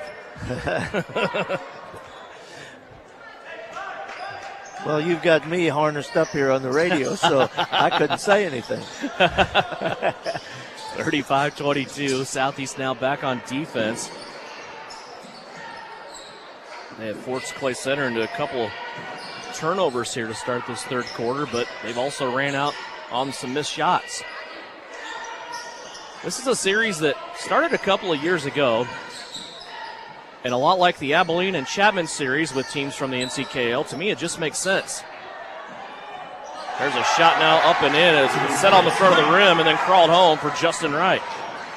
Augustine now speeding up the floor. Everybody leaves him. He goes to Sawyers, who comes down the floor. Sawyers was going to try to rip the basket off the wall, but lost the basketball on the way up. Clay Center back the other way now.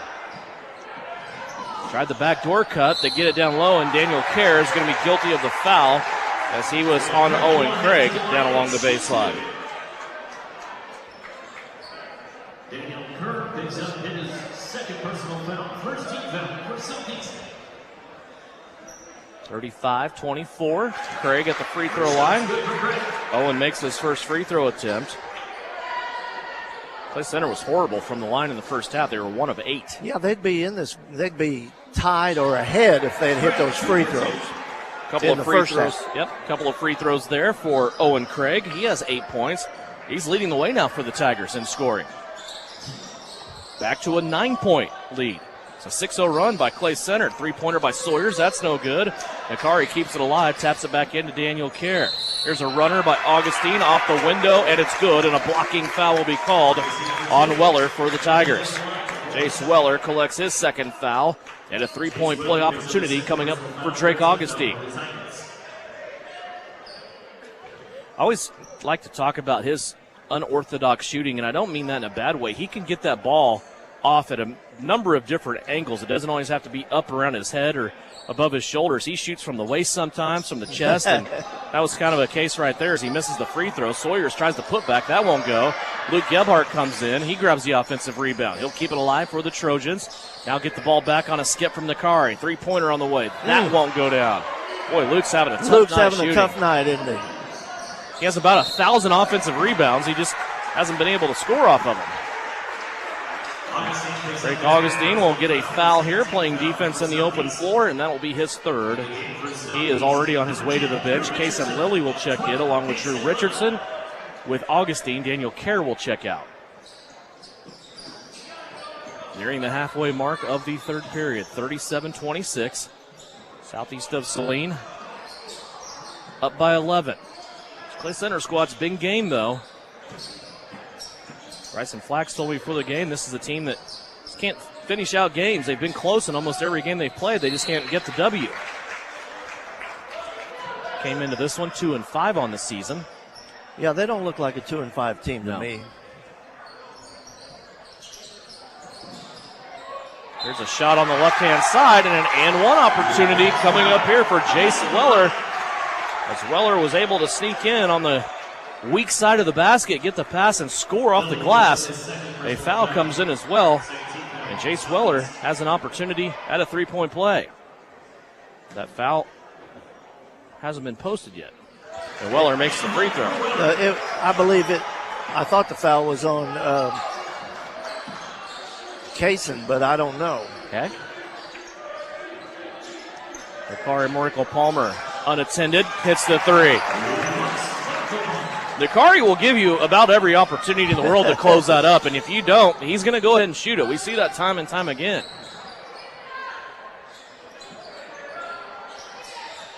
(39-29) after something good happens for Clay Center, and they get it back within 7. Nakari Miracle Palmer hits a three. Tigers back with the basketball. 3.5 minutes left to go.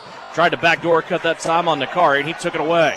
Here comes Miracle Palmer in traffic. He'll flip it out to Gebhardt. Luke now wants to drive, and he is going to be fouled on the floor.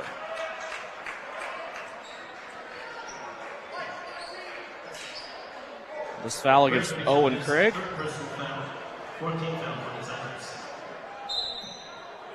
Having for 3 at the table, adding for 4. Nakari, a long two-pointer. Looked like he had his toe on the line, and it comes off to Jace Weller. 40-29, Southeast of Saline leading. The drive along the baseline, and Southeast smothered that defensively with Miracle Palmer and also Richardson.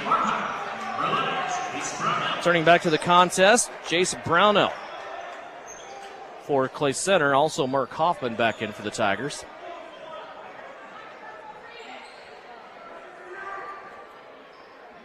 Hoffman will inbound it.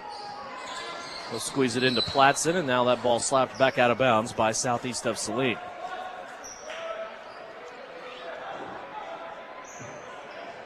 Hoffman now will take 3 steps to his right and try it again.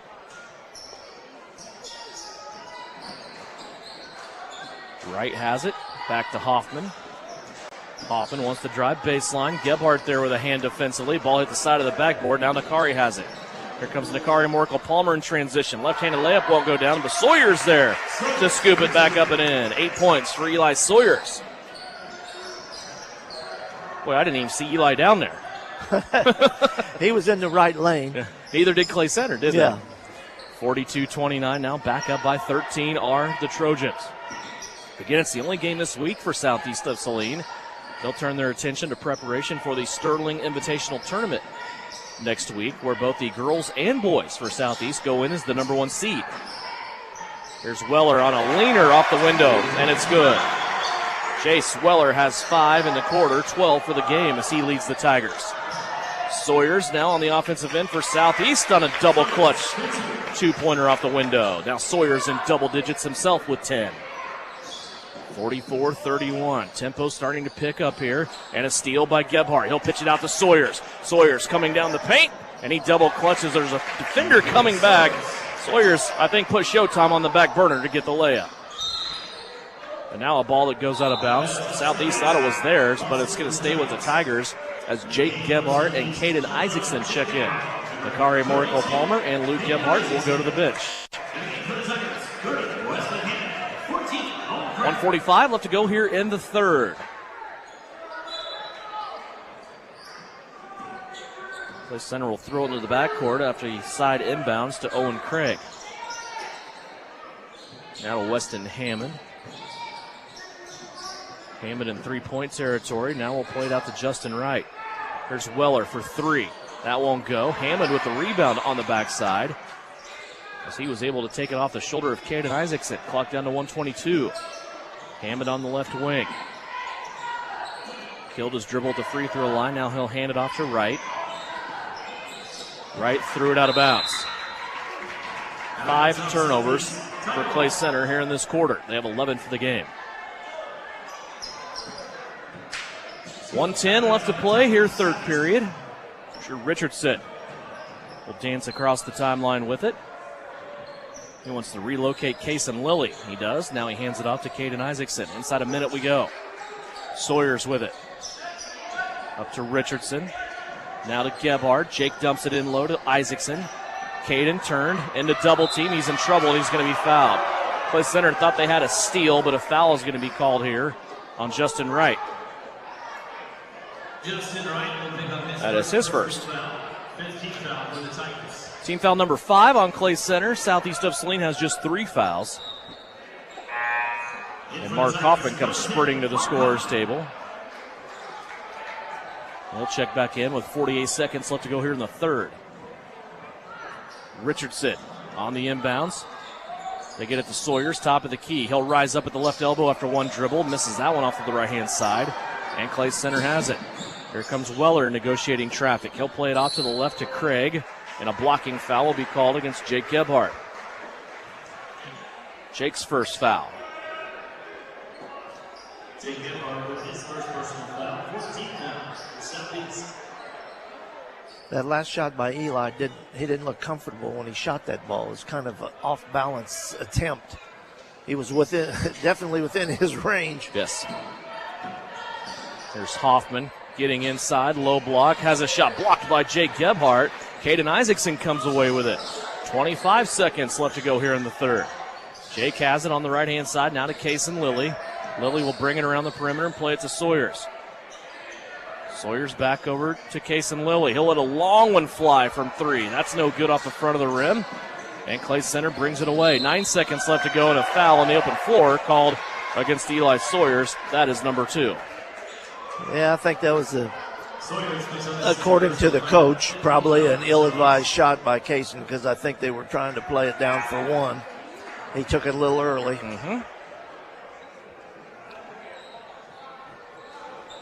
Both teams now with 5 team fouls. 8 seconds left here in the third quarter. It's a 15-point lead for Southeast of Saline. Clay Center got it as close as 7. The clock running down. Hoffman has a shot partially deflected at the end of the quarter, and that is the end of the third. 46-31. Southeast of Saline leads it by 15 as we go to the fourth and final quarter.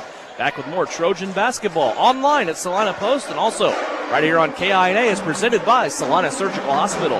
Knopf Auto and Truck Accessories. Everything to bling out your ride in one place, including top quality lift kits, wheels and tires, bumpers, Jeep accessories, fender flares, bed covers, bed liners, step bars, even custom painting.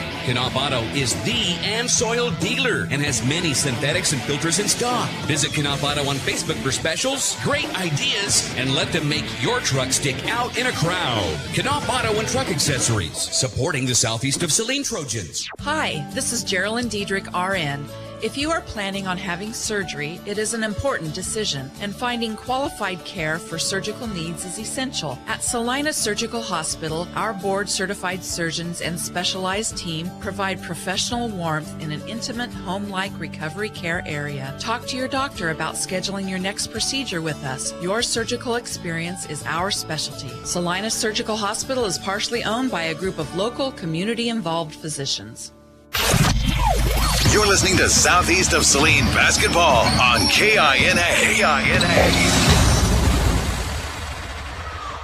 Final quarter is upon us here in Clay Center. 46-31 our score. Southeast of Saline leading the Clay Center Tigers.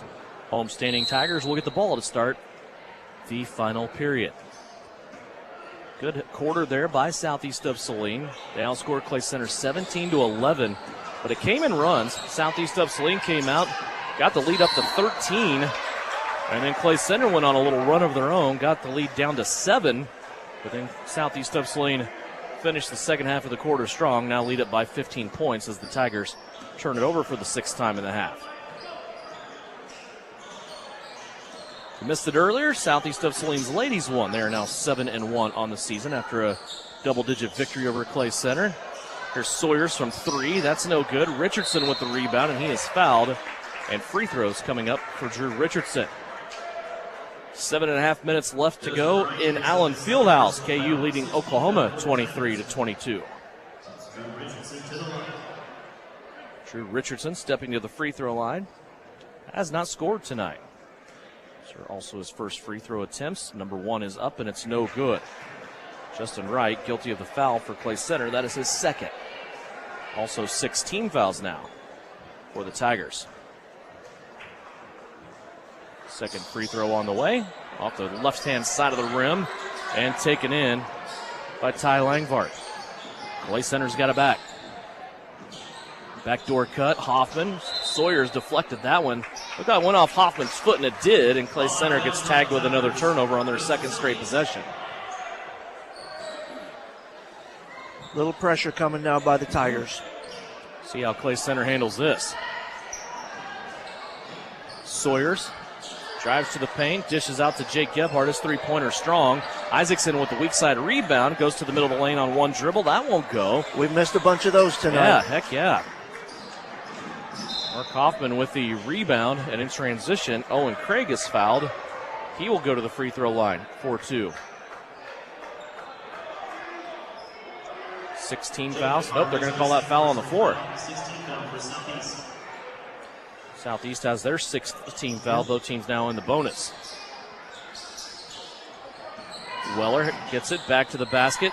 Makes a move and a left-handed shot on Kason Lilly. That's no good. Justin Wright comes in, gets the offensive rebound for Clay Center.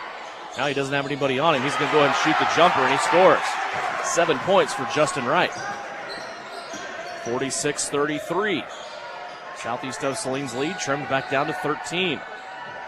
Richardson with it in between the rings. Now to Isaacson up top. Caden drives to the bucket and scores. Caden Isaacson, his first 2 of the night. 48-33. Clay Center brings it back up. Middle of the paint. Now they play it out to Langvart for the baseline jumper, and he drains it. Ty Langvart, his first basket of the night. The big guy's getting involved. Here's Sawyers, tried to get the reverse on the feed from Richardson. Left it a little bit shy. Now here comes Clay Center back the other way. 6 minutes left to go. Here's Wright. Nice little dish off, opposite side to Owen Craig, who scores. Craig has 10, and Clay Center wants a full timeout.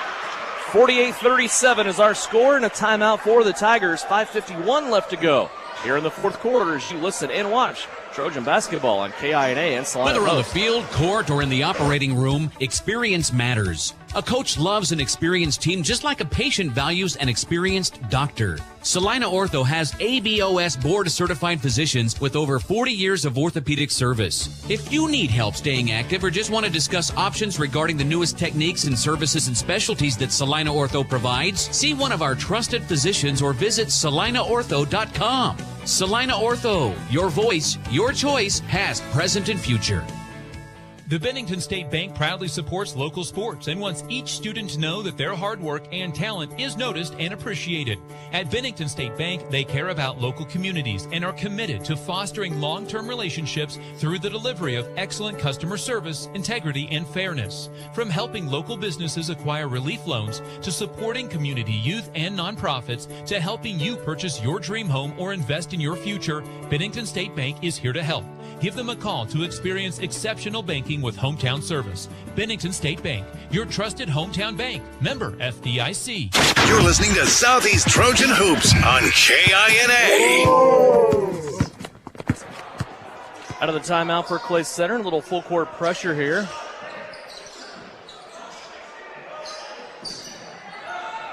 Southeast handling it. Daniel Kerr, Drake Augustine, Luke Gebhardt, Kaysen Lilly, Nakari Morkel Palmer back into the game. Here's Lilly, three-pointer on the kick out from Nakari, and that's good. Third three of the night for Kaysen. He has 9. Play center bringing it up the floor, losing the basketball momentarily is Justin Wright, but he got it back. He'll play it to the right to Jace Weller. Weller back to Owen Craig now. Craig will float to the basket. That's no good. 2 Tigers with the offensive rebound, and it's going to be Mark Hoffman cashing it back in for 5 and 6 points. 51-39. This Tiger team just keeps hanging around here. 5 minutes left to go. Daniel Kerr with it. He'll elevate, throw it back to the middle of the floor to Nakari Morkel Palmer. Bounce pass to Kaysen Lilly, working the right-hand side of the offense. Augustine has it. Short corner baseline, Nakari. Nakari throws a lob pass back out to Kaysen.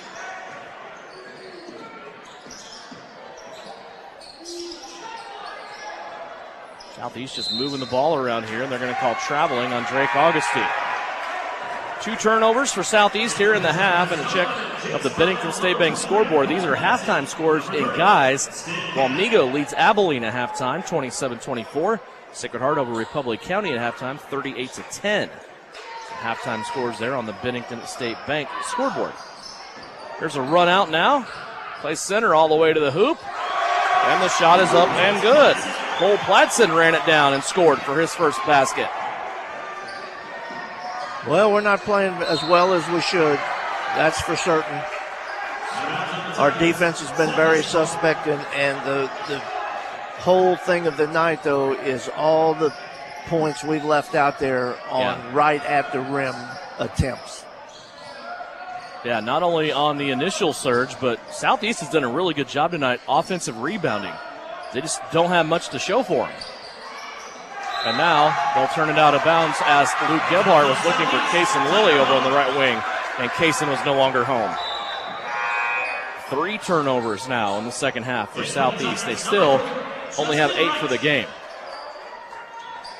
Halfway through the fourth quarter, it's a 10-point Southeast lead.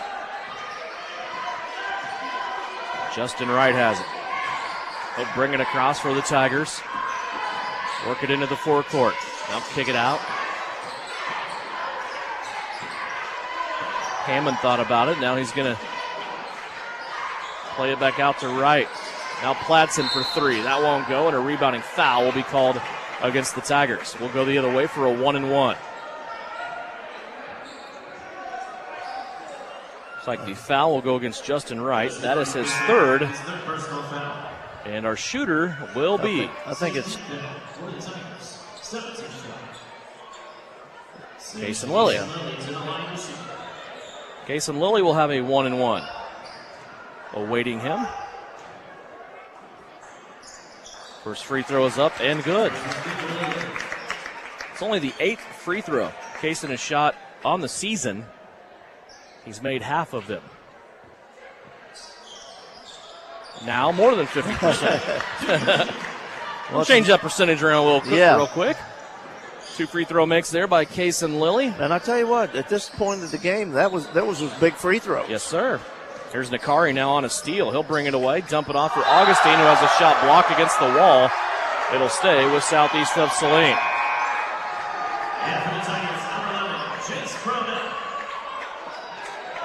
Southeast will have it. Hopefully no cheerleaders were harmed in that activity.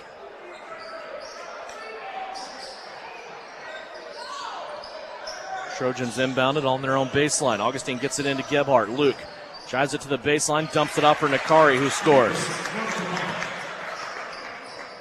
17 points tonight for Nakari Morkel Palmer. That ties a season high for him. And that 17 of a season high just came a couple of nights ago against Minneapolis. 55-41. Clay Center trailing with the basketball, and a foul called here against Drake Augustine that will put him out of the game. That's number 5. Oh, excuse me, number 4. Number 4. Apologize. Eli Sawyers will check back in.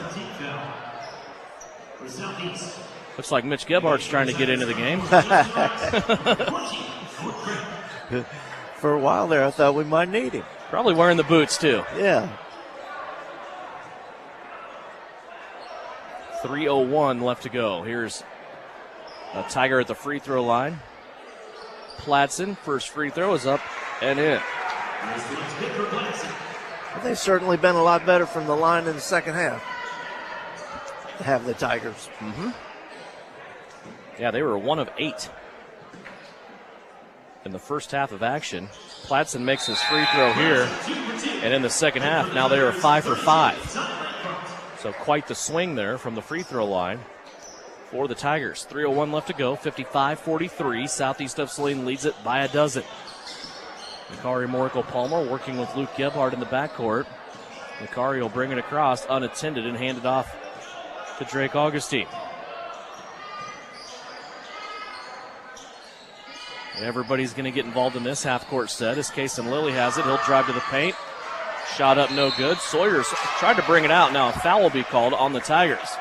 And Eli Sawyers will step to the free throw line for a 1-1. I think Nikari. Nope, Nikari. Yep, he already passed it. So Nikari Morico-Palmer to the free throw line. So 1-1 opportunity. Got a foul on Justin Wright, his 4th.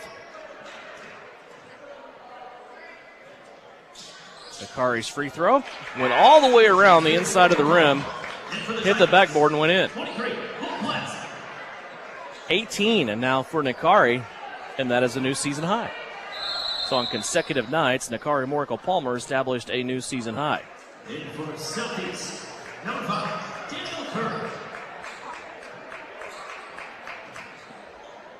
Daniel Kerr back in. He'll replace Drake Augustine. Second free throw for Nikari. Another did the one. Same thing. Same way. You almost think now it's a habit. 19 points for Nikari. 57-43. Southeast of Saline leading it. 2.5 minutes left to go. Clay Center working it through. Mark Hoffman now on offense. He'll turn around. Hand it off to Justin Wright. Down to Platson, who will take the left-handed drive, and a foul called here on Southeast of Saline. Free throws coming up for Clay Center as Cole Platson will step to the free throw line.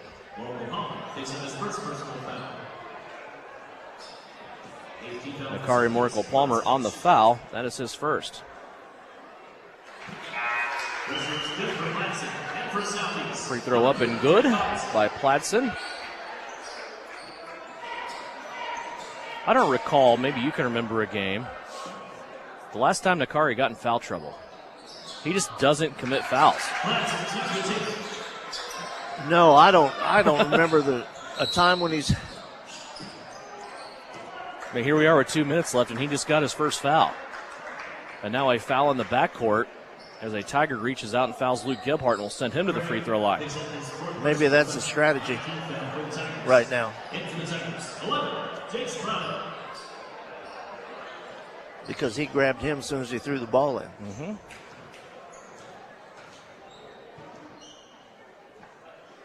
So Luke Gebhardt, 1-1, nails the front end.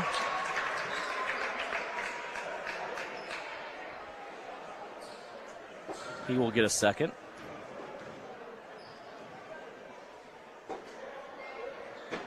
Second one misses. And the ball will stay with Southeast of Saline as it went out the right hand of Jay Sweller.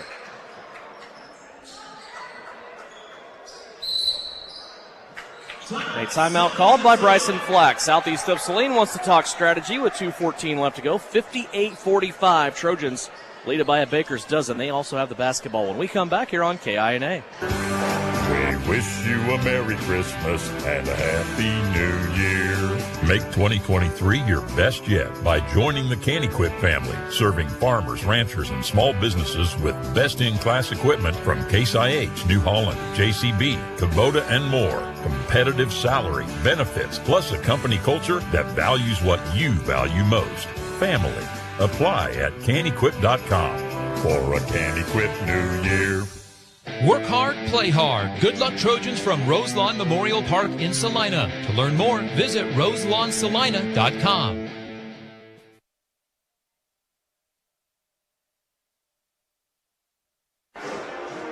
.58-45 our score, 2:14 left to go. Here in Clay Center, Devin Haney along with Francis Flax Just one game this week for Southeast of Saline. They will start play next week in an action-packed Sterling Invitational Tournament. We will have games for you every night except for Wednesday. Weather permitting, of course. I always have to throw that out there with the Sterling Tournament. All those schedules, boys and girls, can be found at SalinePost.com. As Southeast of Saline comes out of the timeout and they take a 5 count. Can't get the ball inbounds. And for the Tigers, number 4, Justin Wright.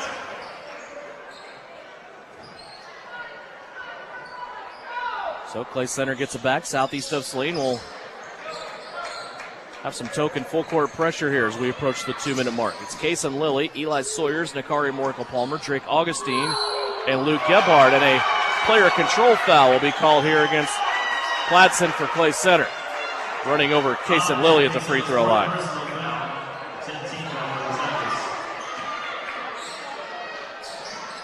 Southeast quickly gets it up the floor, and Eli Sawyers is going to score. 14 for Sawyers. Here come the Tigers now, trying to weave their way through this pressure, and a traveling call. Should be a traveling call, yep, on Clay Center. 10 turnovers in the second half against the Tigers.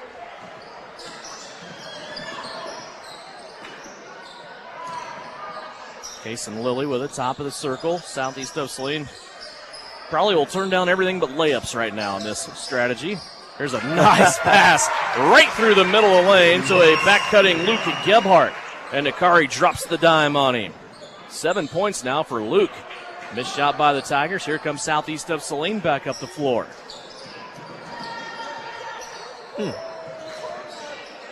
Nakari has it, 1:20 left to go. Up top, goes between his legs, now changes direction. Play it out to Sawyers. Eli wants the 3. That won't go. Off the front of the rim. Really, it's been a poor shooting night all the way around for Southeast, hasn't it? Yeah, we just haven't been very sharp in this game. Mark Hoffman gets a three-pointer, and Clay Center calls a timeout. 1:04 remaining, 62-48 is our score. Southeast of Saline just had their biggest lead there on a couple of different occasions, 17. It's a 30-second timeout. We will keep it right here. Don't forget, Friday night we won't have basketball, but we will have the Kansas High School Basketball Scoreboard Show. Scores and game wraps from across the state of Kansas for a full hour here on KINA from 10 until 11 o'clock. That happens every Friday night here on KINA. Another thing that we will not have, we won't have Southeast of Saline basketball, but we won't have Kansas City Chiefs football either because the Chiefs are on a bye week, Coach. Yeah, I happened to be out in Las Vegas this last weekend, and a lot of red out there. A lot of red. The Raiders fans were out there selling all their tickets. Probably a good strategy after seeing what happened in the game. Kansas City, of course, on a bye. They will await to see who they're going to play next week. Could be a plethora of different teams. As Eli Sawyers puts the exclamation mark on it on the pass from Drake Augustine. A dunk for Sawyers. 16 points now for Eli. And that's been pretty quiet, 16 tonight, I think. Here's Pladson inside. Misses his shot. Case and Lilly brings it down. Now Nakari has it. 40 seconds left to go. Nakari, Moracle-Palmer back to Case and Lilly. And Kaysen's going to be fouled. He will go to the free throw line.